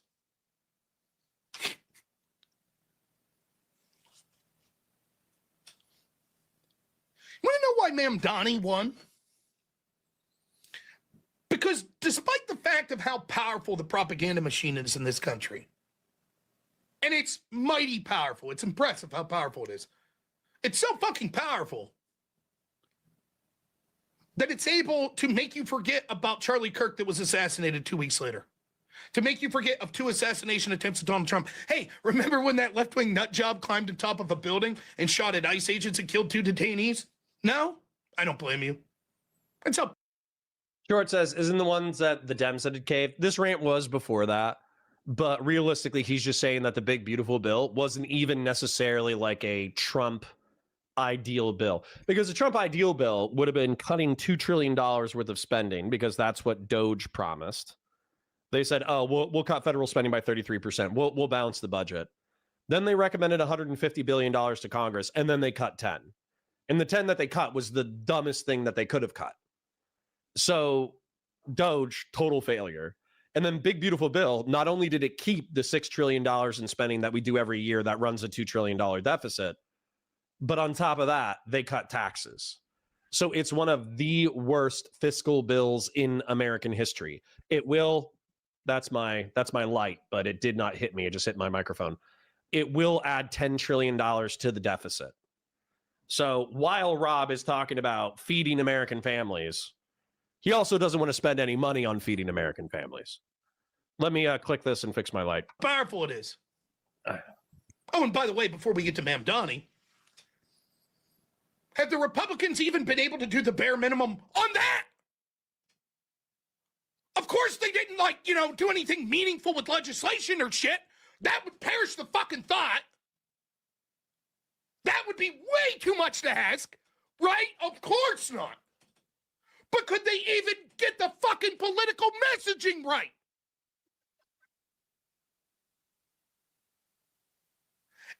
from the top down, every fucking left-winger still screams about January 6th. We could have our most effective Republican shot in the fucking neck. Tens of thousands of Democrats cheering on. Every fucking Democrat in office saying, yeah, but he was a fascist. The New York Times and every other media outlet talking shit on him. And the Republicans can't keep that momentum for 2 weeks. Listen. All right, let's take a little appreciation break. Yeah, listen, Charlie Kirk was an effective guy. He took a $50,000 salary, according to him, from the Koch brothers. He started doing campus outreach 300 days out of the year, allegedly. Don't know if that's part of his legend or if that's true. He went from campus to campus to campus to campus, filming debates and conversations with random people. And he created Turning Points chapters that motivated the youth vote in a way that hasn't been seen in a generation. And so that's impressive. Now, I think he did it for the wrong politics. I think he did it for Donald Trump, which I've already outlined all of my moral objections to Donald Trump and my legalistic and political objections to Donald Trump. But the fact that Rob Noerr, in my opinion, is bringing up January 6th of like, oh, they still bring up January 6th. It's like, yeah, man. That's because Trump lost the election.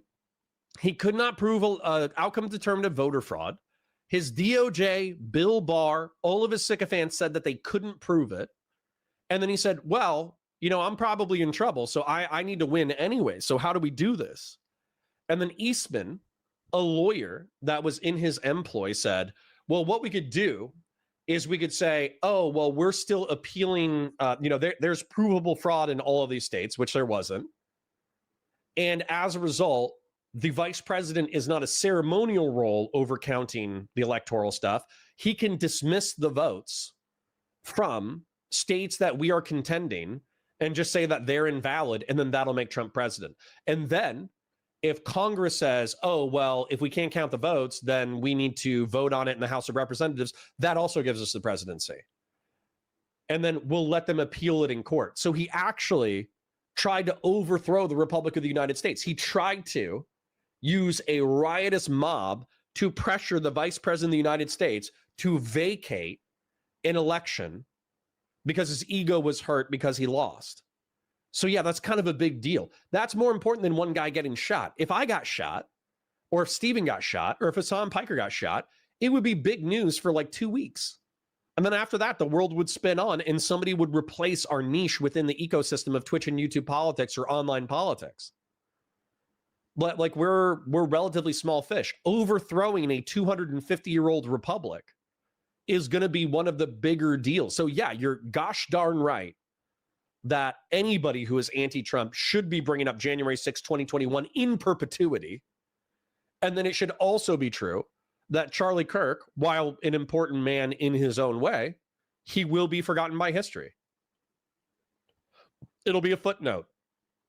It'll be during Trump's first year, a popular conservative pundit was assassinated at a university, and the conservatives cared about it for about a month. And that organization is still around today, and now there's a Democratic equivalent organization. That's going to be the footnote. We're all cogs in a machine, bro. We're all cogs in a machine. Now, he's correct that Republicans probably could have made more hay out of that.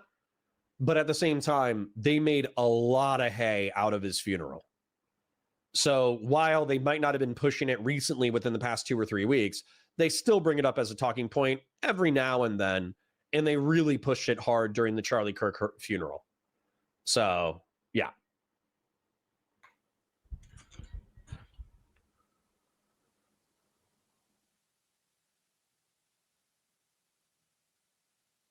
Sacred Snow. Yeah, where the hockey coach from Letterkenny says, it's fucking embarrassing. Yeah, dude, that's... Yeah. Nice. How is it possible? If you were trying to lose, you couldn't do worse.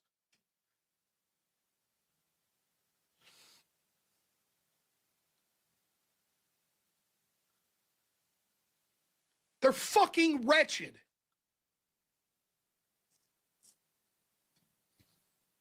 You want to know why Mandani won? Yeah, Subry Keller says, I love pointing out the fact that Trump thinks that asylum applicants are insane people from other countries. Because despite that propaganda,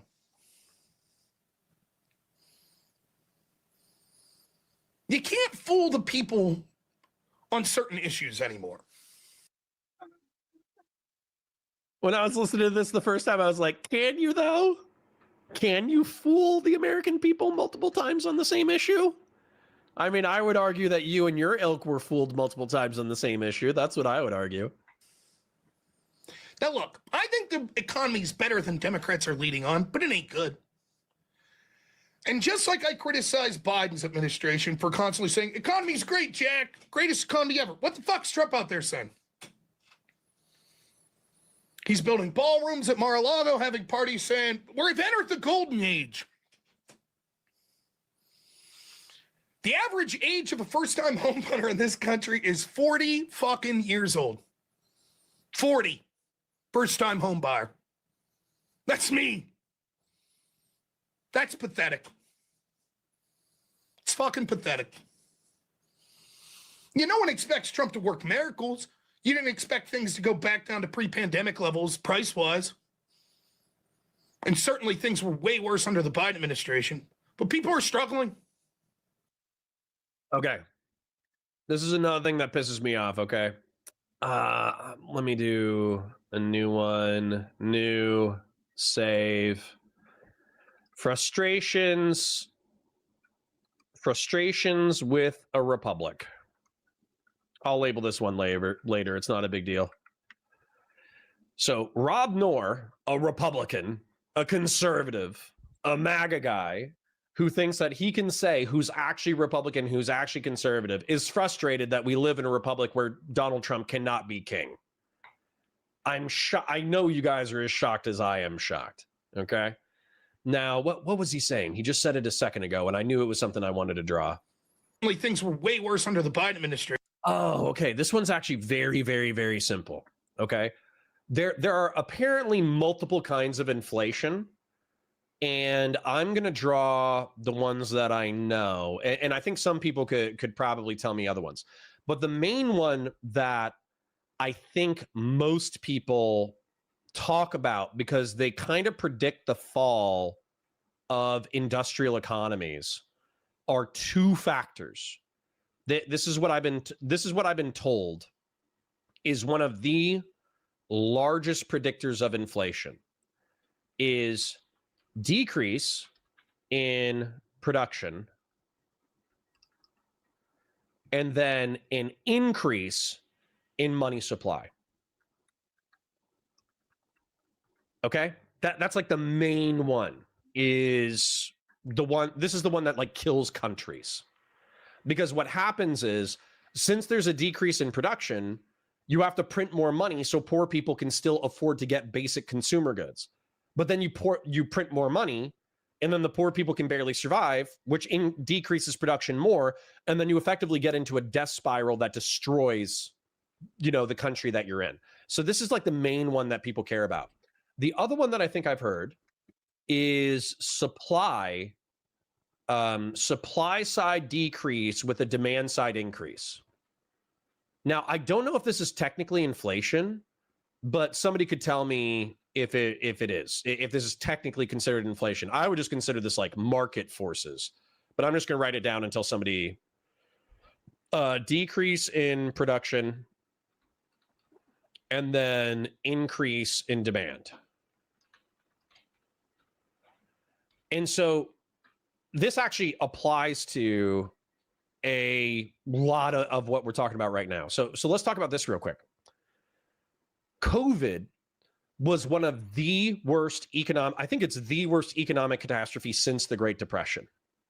Okay. No, decrease in production, increase in demand. No. Well, yeah, kind of actually increase in money supply. Yeah. Actually, I could see how these are related, but let me show you how they might be related, but not one-to-one. Okay. So with COVID, we had a decrease in production across the board. Every job that could be digitized was digitized. And so as a result, people went home and they worked a little bit less. Let's be real.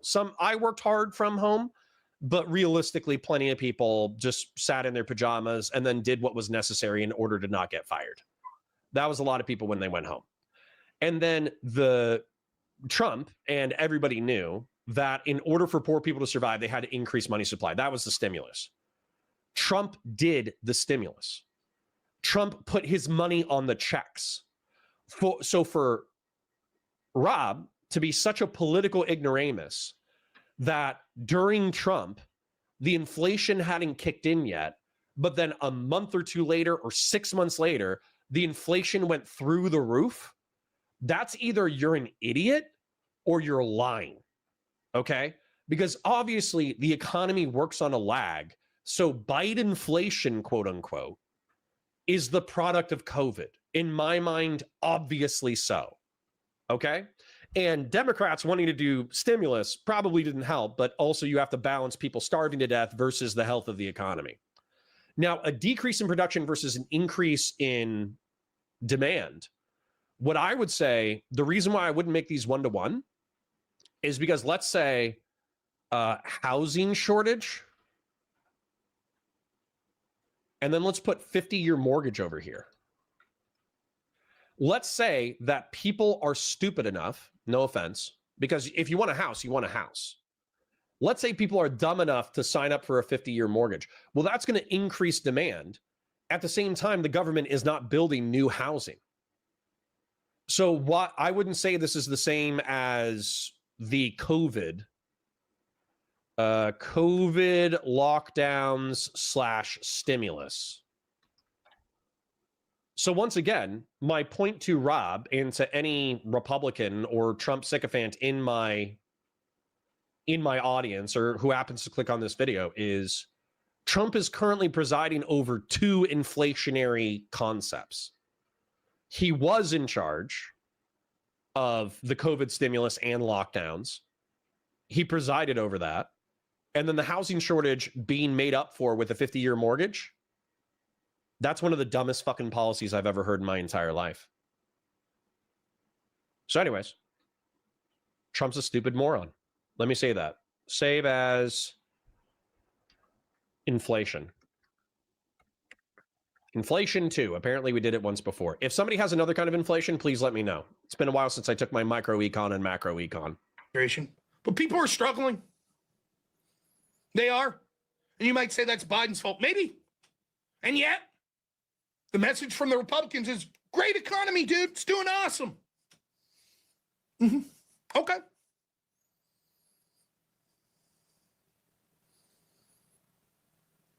Mamdani might be a full of shit socialist, but at least he's saying the right things. Hey, I care about you. I want you to have an affordable life. Yes, he's saying shit about Gaza here and there, but at the key times, he's saying the right thing.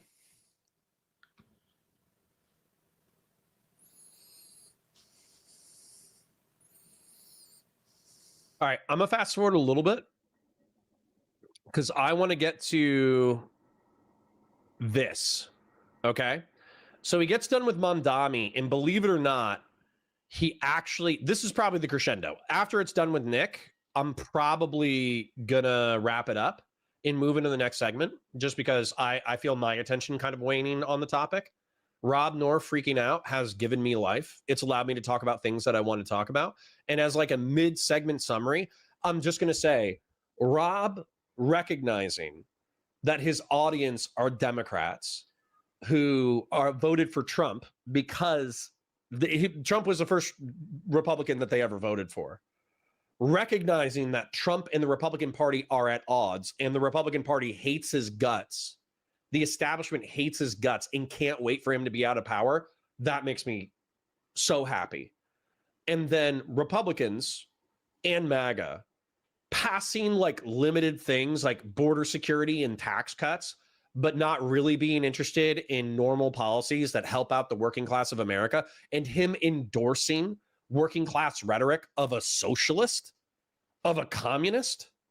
That's hilarious to me. It's hilarious to me that this guy would have the balls to say that he determined who and what was a real conservative or a real Republican. It makes me so happy to see this twisted on its head and spun about. But what happens next is Rob is saying, like, not only is the socialist more politically effective because he's talking about working class people, but what have Republicans been focused on over the past week in so many super chats that they've been focused on Nick Fuentes and Tucker Carlson, and that sends him into a death spiral about Nick Fuentes, which also gives me life. Let's take a look at it. The story they were focused on. Anyone? 3 days ago. What was the story? There it is. That was the story, wasn't it? That was the story. Oh, should Tucker Carlson have Nick Fuentes on? Remember how I said going into the 2024 election, it was like, how fucking funny was it that I was watching so many of these online left-wing streamers pick a side between Hassan and Destiny? It's like, are you kidding me? You guys think that Trump's this existential threat and you can't stop infighting? Here we are. Here we are. All right. But that is the spiritual fight. Holy shit. Sorry. He just said something that is like, I don't know if deep is the right term, but it's something that I care about. Where is it the left-wing coalition? Right here. Right here. Okay? This is the fight on the side of the Democrats. All right? Destiny was representative of the liberals, even though he had a few progressive takes every now and then. Hassan was representative of the communists, but he also spoke to, whenever he went on an interview, he said social democratic and progressive shit, right? So the fact that the Democrats were actually having a spiritual fight online over the future of the left, that's important. It's super important. And the only reason why I'm not jumping into the liberal camp and then having this fight is because all the liberals, no offense, but if I talk to Josiah or Pondering Politics or IRI or even Destiny to some degree, and I'm like, hey, Hassan Piker's a piece of shit and he should be cast out of normal politics. The fact that any congressman or congresswoman is willing to sit down with him and have a conversation with him should be fucking alarming to you. The fact that a communist just got elected in New York City should be alarming to you. And the fact that the socialists and the communists are making such large inroads into the Democratic Party should be like red flag alarm bells. And getting them, they're like, okay, well, whatever it takes in order to defeat MAGA. So I can't really get them to care about that, at least to the degree that I care about it. But on the right, it's the same thing. It's the same thing. I'm a part of what? Like the neoconservative, never Trump Republican, Burkean conservative fringe of the Republican Party. Then there's probably like the neoconservative fiscal conservatives. Then there's like the fiscal conservative conservatarians. And then there's MAGA. It's a part of the same problem. I am the coalition minority within the Republican Party, and I'm trying to have influence over the coalition majority. And so for him to be like, oh, ha, ha, ha. Well, I guess actually, you know what? I probably shouldn't be too mean about it. I probably shouldn't be too mean about it because he is acknowledging something.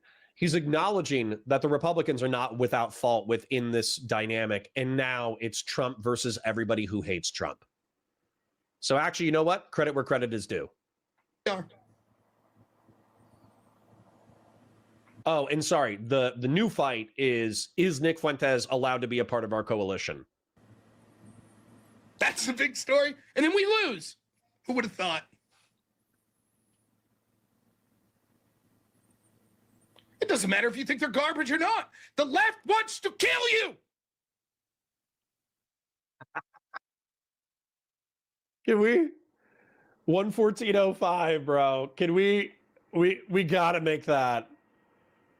That's gotta be a sound, man. That's gotta be a sound. I need to DM Danabo real quick. Where's Danabo? Danabo. 114.05. The left wants to kill you. Rob Noerr soundbite. Oh my God. That shit gives me life. Let me minimize this and rewind 5 seconds. You're not. The left wants to kill you. It doesn't matter if you think they're garbage or not. The left wants to kill you. you think they're garbage or not. The left wants to kill you. The left wants to kill you. Oh my God. Once again, 1 to 2% of the left does want to kill you. It's true. It's true. 99 to 98% of the population just doesn't give a shit. And they think you're bad people. And when you die, they're not going to cry about it. That's how I feel about Trump. I don't think Trump should be killed. I don't think he should be assassinated. I think that they should let him have his turn. He should have an ineffectual turn. And he should retire. And once he retires, he should live out his life in shame. I actually think assassinating Trump would be bad. However, if Trump died, let's say that the Butler, Pennsylvania assassin had succeeded, or let's say that he actually did have a stroke. Let's say that he had a heart attack randomly and just died. I'm not crying over Donald Trump. I'm not crying over that man. And so Rob going to his audience of a few hundred people and saying like, every liberal wants to kill you. Destiny is hunting you down right now. I think it's kind of funny. I'm actually gonna back it up one more time.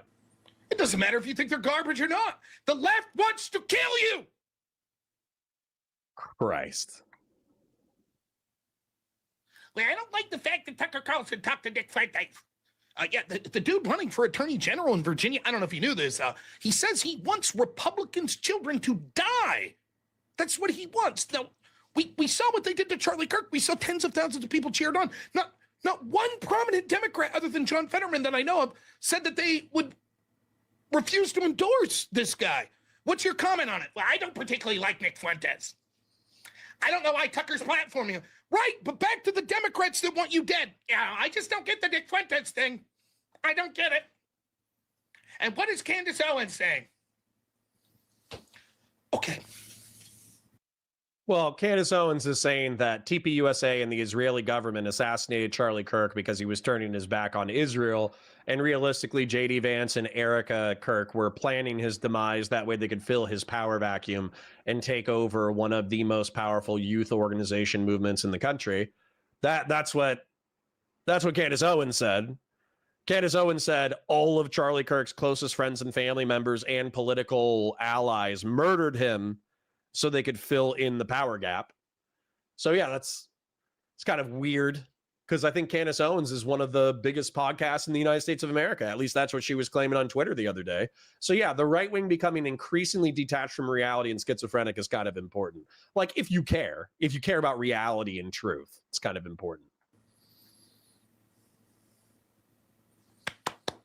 Well done. Whoa, you really moved the needle there.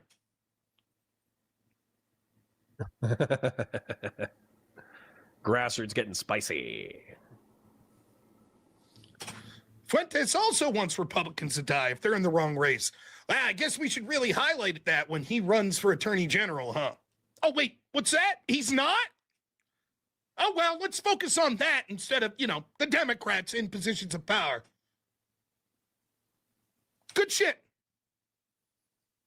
See, I keep hearing this. Rob, we could do both things. We could fight Nick and we could fight the Democrats. Rob, we could do both things. We could work at home to lower prices and we could fund Ukraine.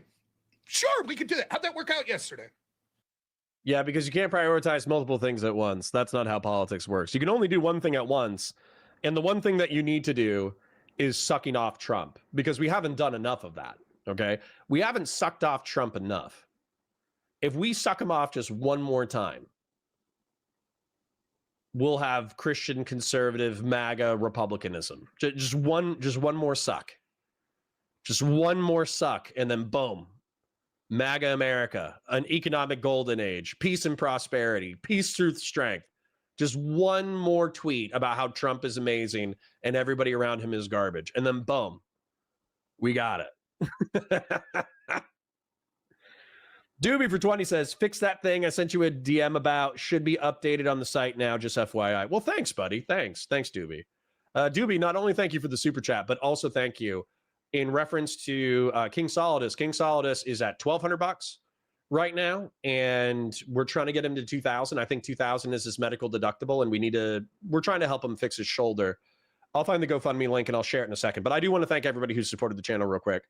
Doobie, Grassroots Hegemon with multiple super chats, Gentleman Damon with a very generous $50 super chat, Bex with a 1775 commemorating the Marine Corps birthday. Thank you, Bex. Thank you for renewing your membership, Bex, as well.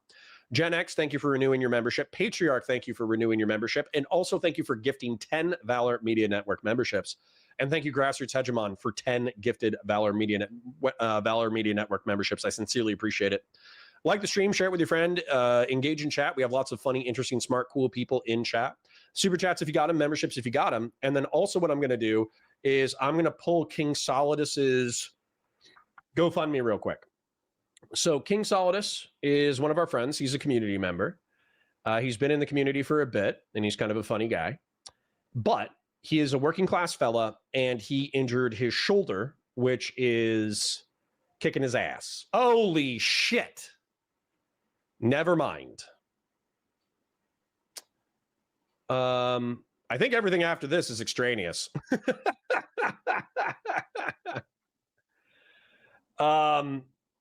Yeah, we got him to 2,000, guys. We got him to 2,000. Can I share this? I want to share this with chat. I love you. And Doobie, if this was you just doing 800 and then fundraising on the background, thank you. Seriously, I can't thank you enough. I understand that some people think you're a Machiavellian, Varys-style spider spy creature. You cannot be banned in my chat. Nobody can ban Doobie. Doobie can sweep for the Red Sea crisis. Doobie can sweep for Hassan Piker with impunity. With impunity, Doobie can sweep for Hassan Piker and can sweep for the Red Sea crisis because of his aid with a community member, okay? So Doobie helped facilitate this last $1,000. So it's an anonymous $800 gift, and it's an anonymous $200 gift, but this is Doobie's doing. And I'll just go on a little rant real quick. This is Mr. Jorge, community member, injured shoulder, working class fella, has a really high deductible, needed help. His goal was $2,000. Now it's $3,000, but honestly, I think $2,000 was his medical deductible. Anything after this is just helping him with living expenses. And so, sorry, King Solidus, you're on your own after this. You're on your own after this, bud. You got to figure it out. But through the community, within the past 2 weeks, we've raised $2,000 for King Solidus. So thank you. Thank you. Thank you. Thank you. Thank you. Thank you. Thank you. Thank you. The fact that I have a community that'll support me financially, the fact that we have a community that'll help out a community member in need. Seriously, I couldn't do it without you guys. I parasocially love you. And thank you so much for your support. And Doobie in particular, feel free to tell me about how Hassan Piker is based. Feel free to tell me about how jihadist terrorism in the Red Sea is amazing. And realistically, the founding fathers would have supported the Red Sea crisis. Go crazy. go crazy, Doobie. And that was allegedly organized through the political Discord, the political community Discord. So if you want to join, obviously join my Discord. But if you want to join another schizo political Discord and just fight people with politics all the time, it's one of the biggest communities in Twitch and YouTube politics. So Doobie, thank you once again. Community, thank you once again. I parasocially love you. Doing both things. How'd it work? Well, Nick still went on Tucker and got interviewed, and your fight against him did jack shit, and Republicans lost. Well done. You guys did it. You did both things very well. Good job. Yep, you're right. You can do both things, or neither, which is what happened.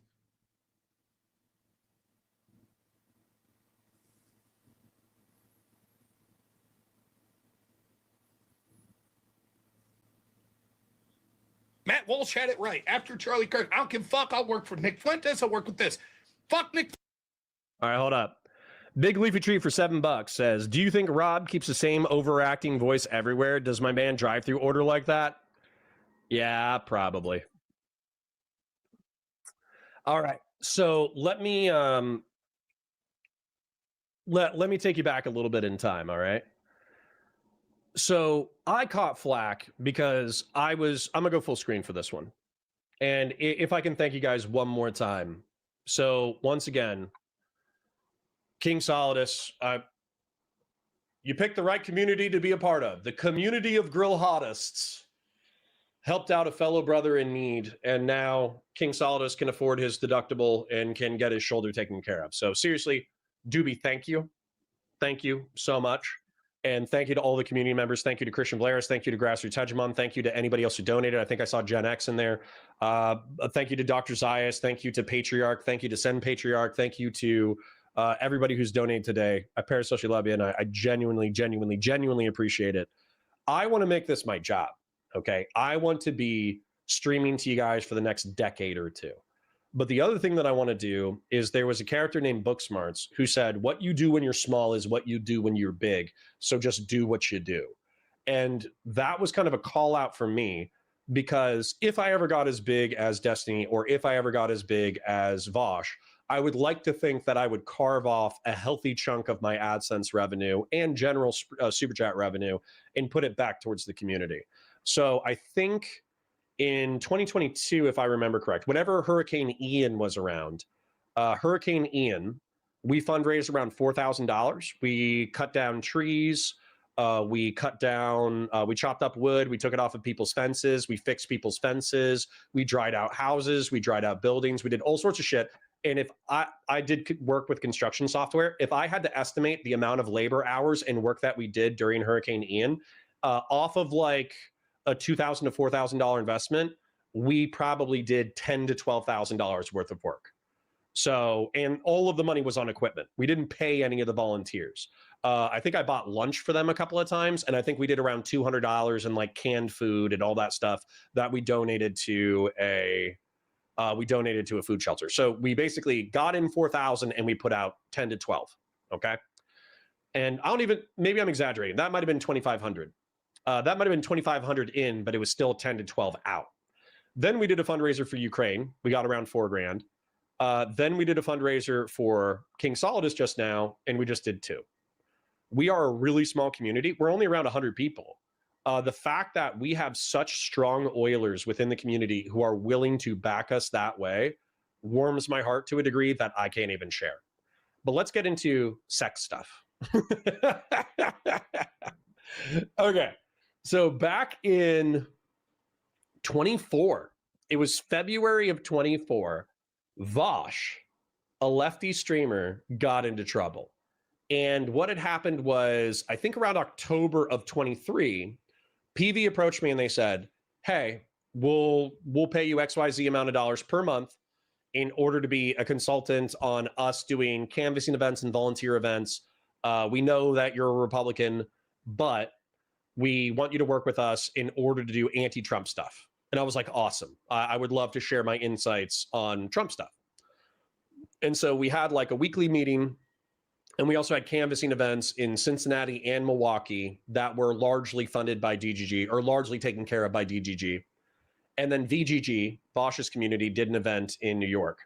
And the New York one they lost. In the Milwaukee and Cincinnati events, they actually had really good turnout, and they had really good hours, and they had really good stats for what their community impact was. And I think PV over the course of 2 years got 1.6 million voter contacts. So you can say, oh, it wasn't enough to beat Trump.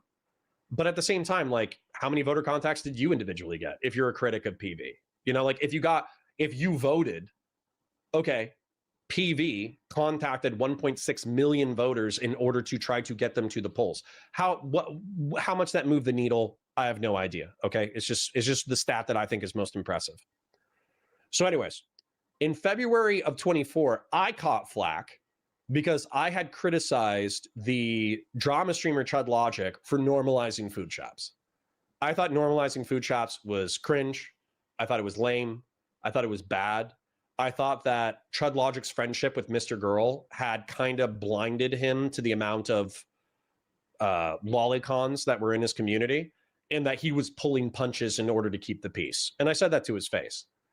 And in February, Vosh had his taxes folder leaked. And for those of you who don't know, what Vosh did is he kept a bunch of pornography on his computer, and some of that pornography involved lolicon. And lolicon, for those of you who don't know, is underage drawing of Japanese pubescent and post-pubescent girls. So people were like, oh, Trump's, or not Trump, although that's funny enough, Trump. But Vosh is an ephebophilic, zoophilic weirdo because he had drawings of a horse. And so people were like, oh, Connor, when are you going to do the criticism? When are you going to do the expose? When are you going to do this content? When are you going to do this content? Because I just got done criticizing food shops. And I said, listen, I'm a part of PV. I'm a small streamer. I'm a small content creator. I think you guys all know my opinions on the topic. I'm not going to make content about it because I don't want my content to be the straw that breaks the camel's back and causes an implosion of the organization. And they're like, oh, you're a piece of shit. You're a hypocrite. You're selling out your values. You're a monster. You're an asshole. Like it was all this shit for probably like a solid 30 to 60 days. The drama frogs were like, oh, you're such a fucking monster. What I love about this now, because Rob Noerr was amongst them. Rob Noerr was amongst the people who were like, oh, you're going to work with Vosh, the communist lolicon? You're such a piece of shit. And now, good to see that Rob has no principles. Because not only did he give me a bunch of shit for being politically pragmatic and saying like, listen, you guys know how I feel about this, which is bad. I don't like it. I think it's a lot of criticism. I actually think PV made a mistake by continuing to work with Vosh, but that's their mistake to make. Now he's just like, yeah, I'll work with Nick Fuentes. But anyways, I parasocially love you guys. I'll see you. I'll work with a guy maybe at 9:30 argues for the denaturalization and deportation. You look disheveled as fuck. Well, I'll work with a guy. It's because I'm growing my hair. Is a race realist who believes that America should be resegregated. I'll work with a guy who's, basically, effectively, he's a Christian nationalist, but he's also like an ethno-nationalist in the sense that he wants to segregate Northern Europeans from every other demographic. So yeah. Rob just came out and he was like, I have no principles. Actually, everything Connor did, I'm going to do it worse. I'm going to work with, voluntarily, without challenge, I'm going to work with a Christian nationalist, effectively a neo-Nazi. Based, Rob. Based. So happy. Sorry that went like super wholesome and then it went for a turn. But I find both of these things funny. I find it funny, and I'm very grateful and thankful that you guys raised several $1,000s for a community member. And then I'm also grateful and thankful that Rob's a hypocritical piece of shit. So, yeah, let's go. And sorry, real quick. Doobie says the goal wasn't big enough to justify a big fundraiser, so I just paid the last $1,000. Doobie, I know we don't see eye to eye. I know it's probably a matter of time until we hurt each other's feelings. I know that we're going to fight about something in the future and you're going to think I'm a piece of shit or vice versa. But the fact that you are willing, with your wealth, to put it forward into the Twitch poll community so casually, seriously, thank you. Fuentes, if he decides that he's going to be divisive, fuck Tucker Carlson if he's going to decide he's going to be divisive, fuck Mark Levin, fuck Ben Shapiro, fuck all of them. I don't care, though. That's not my focus. My focus is I'll work with Scott Pressler. I'll work with Nick Fuentes. I'll work with Matt Walsh. I'll work with Ben Shapiro. I don't give a fuck. Win and then do something.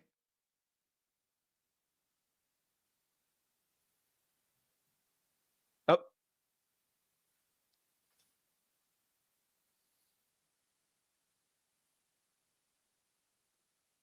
The more Republican, if you really hate Nick Fuentes, stop fucking talking about him. Doobie says all my dislike of PV was actually just the Brianna Wu Association. She got fired in October of 23. And they're not on good terms on social media right now.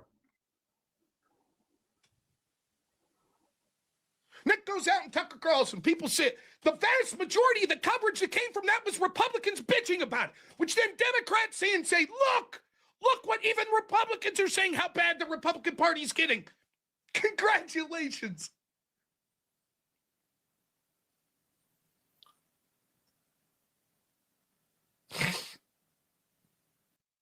Justin says your grandpa had Nick's views. No, he didn't. Sorry, I got to look into your eyes again. No, he didn't. I'm gonna tell you a story. I think his name was Art. Art was my dad's dad. Howard.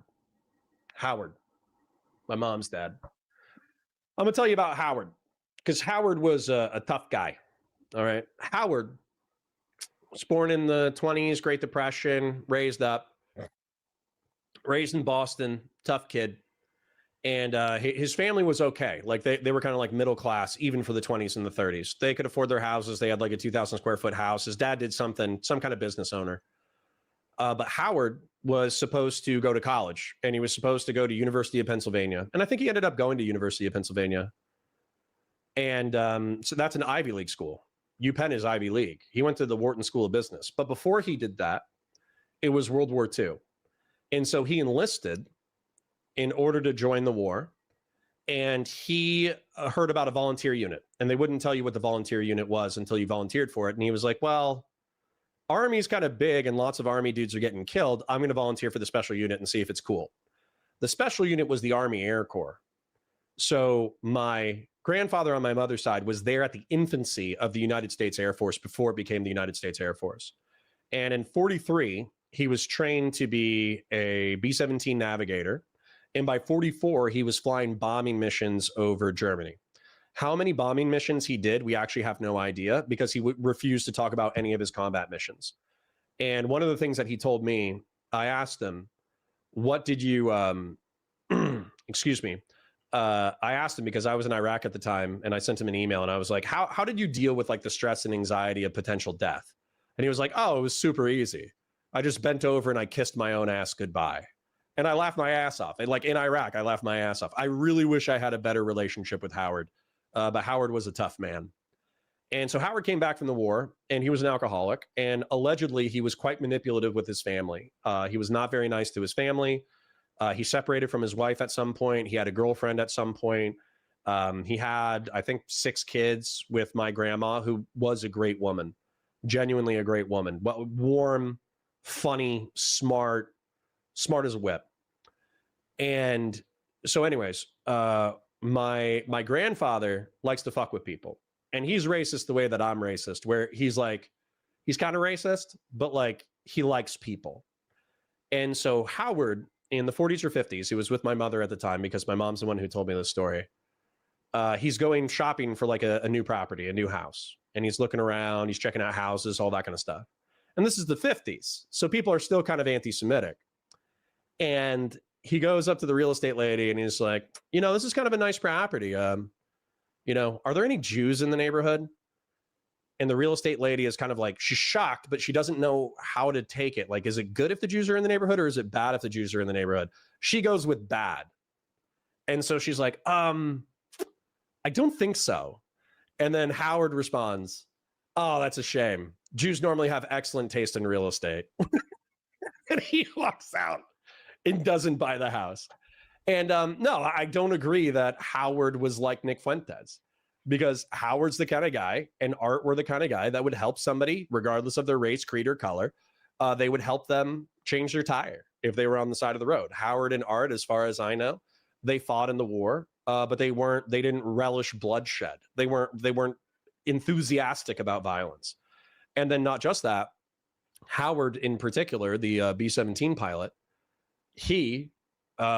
his crowning joy, the thing that he was happiest about the war, was freeing prisoners of war, landing in fields, and then recovering half-starved men who had watched many of their friends be killed, and then flying them back to England in order to save them from German atrocity.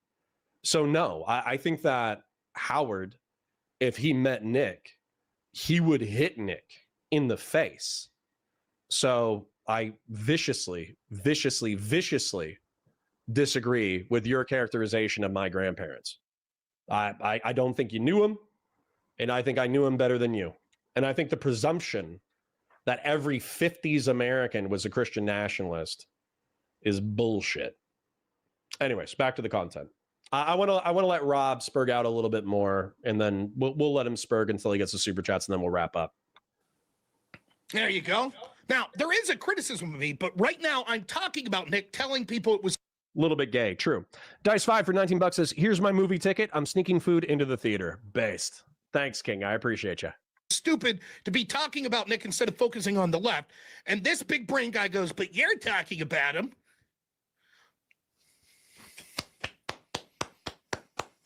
Hey, so if you're giving advice to Republicans and say, hey, you should stop talking about Israel and focus on America first, this guy will go, you just talked about Israel. You just talked about Israel. You said not to talk about Israel, but you mentioned not talking about Israel, which is talking about Israel. You see? Mm-hmm. You see what you did? If you don't want them to talk about Israel, then you shouldn't talk about Israel and let them keep talking about Israel. Have I seen the poll of World War II soldiers who wanted to keep it segregated? And still help a black fella change his tire. You see how smart I am? Yeah.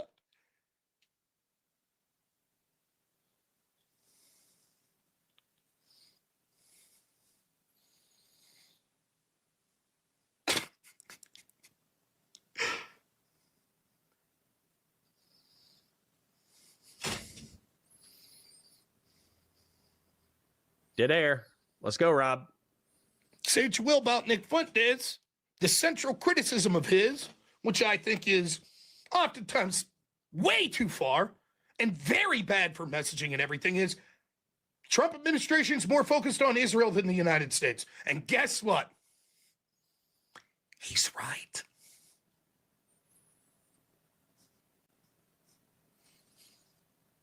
That's the truth.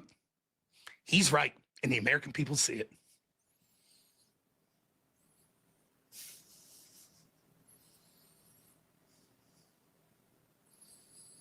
And the Republican response to that is, shut that man up. We're the party of Lindsey Graham and Mark Levine. Shut him up. Israel first. Right, Ted Cruz? Well, we have to support Israel because the Bible tells me.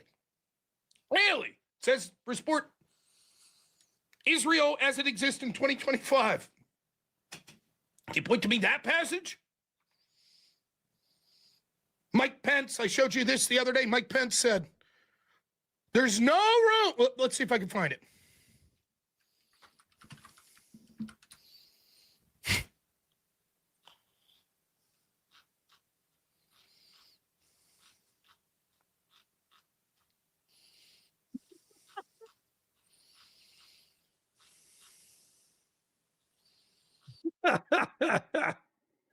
Doobie says, okay, the more Rob talks, the more I'm a fan. This is going to turn me into a Rob stan. Bro, come on, man.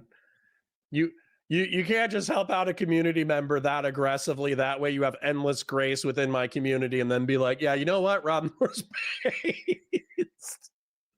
Now you're just messing with me. Oh, I have this saved somewhere. No, Rob isn't a groiper. He's just a useful idiot. So he's going for the fact that any American geopolitical intrigue is the United States government putting foreign countries first. Therefore, the Trump administration writing Israel a blank check is them effectively supporting the state of Israel more than they support their own home country. As a result, Nick Fuentes might be a virulent anti-Semite, race realist, segregationist, but he'll work with them in order to let stuff happen.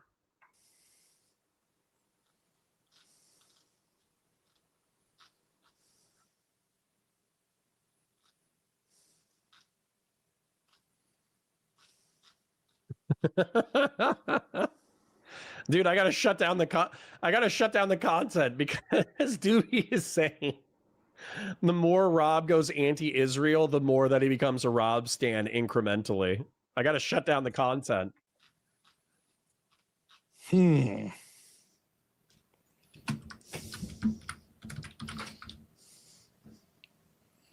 might need to put him on like 125, man. He's like trying to find something. But I don't want to miss it. It seems like this is the we already hit the climax. Oh my goodness. For me, the climax was the hour where he's kind of talking about how Republicans suck and he hates all Republicans. That was kind of the crescendo for me. But I also feel like this is like the post crescendo. This is the play out. The play out is him sweeping for Fuentes. Let's find it.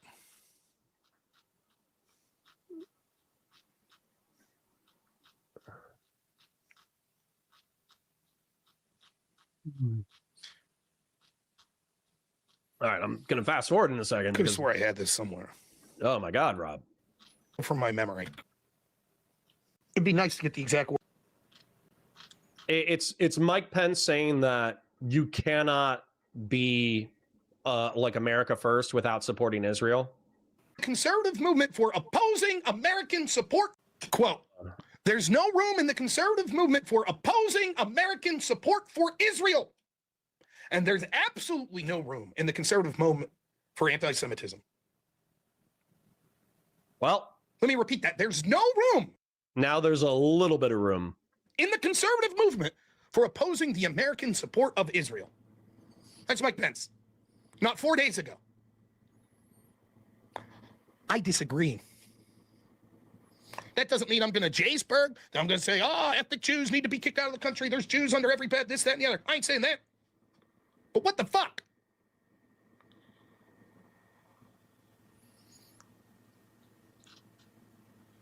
When people say shit like that, that's why people turn to someone like Nick Fuentes and Candace Owens.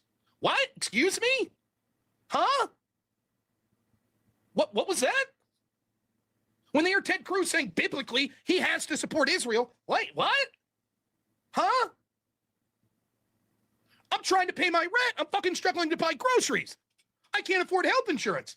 And I got prominent leaders in the Republican Party saying things like, we always have to support Israel. We got to keep backing. Wait, what? And maybe I don't even really like what Israel's doing over there. Huh? Wait, huh? And then Nick Fuentes goes, hey, listen, it's Israel first, baby. That's what they're concerned about. They'll make sure the Israeli people have food. They'll make sure they're covered, but not you. Just like the Democrats, they give a shit more about the illegals than you. Republicans, they give a shit more about Israel than you. Well, maybe that's overselling it, but people are like, oh, that seems to make sense. I'm sorry. Once again, like I know this is argumentatively whataboutism, okay? Because you're saying, Rob is saying the Republican Party is corrupt and they're putting Israel first, and the Democratic Party is corrupt and they're putting illegal immigrants and minorities first. Now, he might not have said minorities, but let's be real, half of his audience heard it that way. So, at that point, what I want to say is Trump makes that worse, okay? My whole argument was, if you care about border security, if you care about inflation, if you care about the economy, if you care about American position on the world stage, Trump makes all that shit worse. Arguably, the only two things that Trump has done that are actually like conservatives I think should like or would like is probably prioritizing the security of the border and repealing Roe versus Wade. Those are the two things that, and repealing Roe versus Wade is huge, by the way. Like if a MAGA person or a social conservative said to me, well, I view abortion as murder, therefore repealing Roe versus Wade was huge, and despite Trump being a piece of garbage, that alone was worth it. If somebody said that to me, but then they added in all the other caveats of why Trump was a dirtbag, then I'd be like, all right. And then, what was the other one? Securing the border. There's also people who are so concerned with fast demographic change inside the United States due to Central and South American immigration. They could say, well, the Democrats would have kept making noises about securing the border, but they never would have. Therefore, I think Trump securing the border, regardless of all his other faults, I think that was worth it. I would think it was stupid, but I at least understand it. Those are the only two things that I think Trump has done or actually done. And I think a lot of that is going to return to the status quo, relatively speaking, once he's out of office. And then the Republican response to that is, shut that motherfucking Fuentes kid up. Shut him up. Tucker, what the fuck are you talking to him for?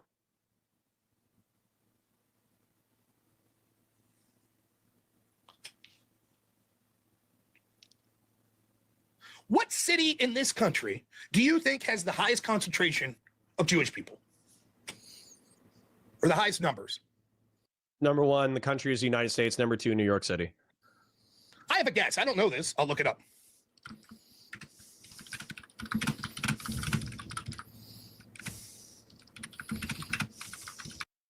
I can hear him breathing. Sweeping is a piece of grave. This goes straight into pro-anti-Semitic cock polishing. Sorry, Connor. Sorry, Ken. Well, thanks for saying sorry.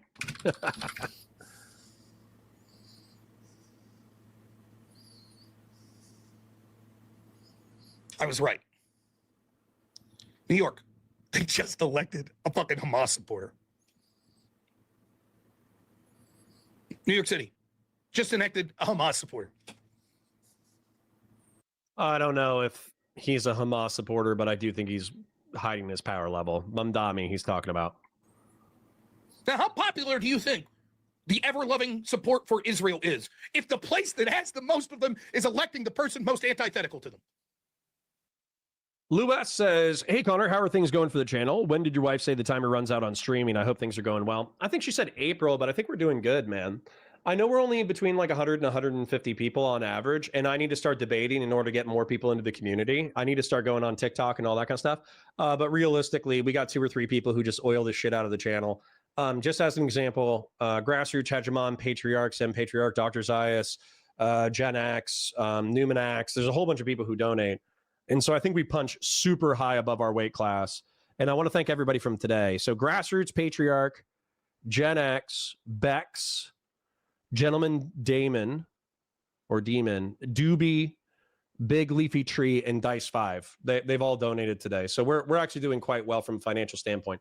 I just don't want to lean on these people, and I don't want to count on them forever, because who knows? They might be like, Connor said this cringe thing. Fuck him. I'm out. I want to grow. And so we're going to continue to grow. April. But then just as an example, Doobie, through Doobie, Grassroots, and Christian Valeris's generosity, we raised $2,000 within 2 weeks for a community member. So I have a feeling that if we have this level of support in general, it's just a question of marketing and timing. I think we're going to keep growing. And yet Republicans will go down with that fucking ship, baby.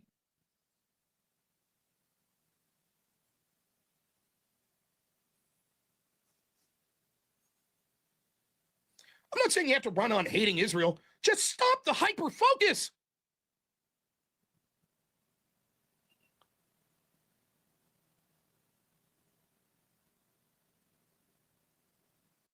All right, I'm good if you're good. I'm going to fast forward like 30 seconds, see if he spurgs out one more time. Let's just take a look. But hey, at least he got that Nobel Peace Prize, which he'll never get anyways. He just talks about how they're going to incarcerate Trump. So wrapping that up, the reason why I want to do that segment, number one, it was super emotionally cathartic for me to see Rob spurg out, considering how hard of a Trump shill and sweeper he was during the election. Number two, him saying that the thing that he hates most is the Republican Party because they're not Trump sycophancy enough. They're not implementing Trump's agenda enough. They're not letting him do enough. That was phenomenal in my book. The emotional catharsis levels were through the roof. Hearing him breathe and borderline have like a cardiovascular incident, while I don't wish Rob harm, although if he did say like you're a traitorous coward to the United States of America, I probably would slap him in the face. Besides that, I don't wish him harm in general. I actually wish him relatively well. And then what was the other thing? And then him saying that, Connor's a hypocritical piece of garbage because he was willing to work with lefties and far lefties in order to implement. I hope you guys can still see me. I think my dog just pressed a button. Connor's a piece of shit because he was willing to work with lefties in order to prevent a Trump election. But, don't criticize me while I am willing to work with effectively a white nationalist. I know it's a Christian nationalist, race realist is what Nick Fuentes really is, but effectively like a neo-Nazi propagandist. Number one, it's unsurprising to me. Number two, cool. You don't have any principles. You're a lying, hypocritical piece of shit. You're arguably doing something worse than what I did. What I said is, I'm in an organization with this man, and I don't want to give the organization undue flack, so I'm not going to add to the internet dogpile, but most people know how I feel about this topic. That's what I said. I didn't say, I will work with this person, locking hands, best buds, road dogs. I didn't say any of that shit. So, good job. You're a bigger piece of shit than me. But anyways, I parasocially love you guys. I'll see you maybe tonight, maybe at 9:30 a.m. tomorrow. You look disheveled as fuck. Well, it's because I'm growing my hair out. I don't know if I'm going to keep growing my hair out. We'll see. But anyways, mwah.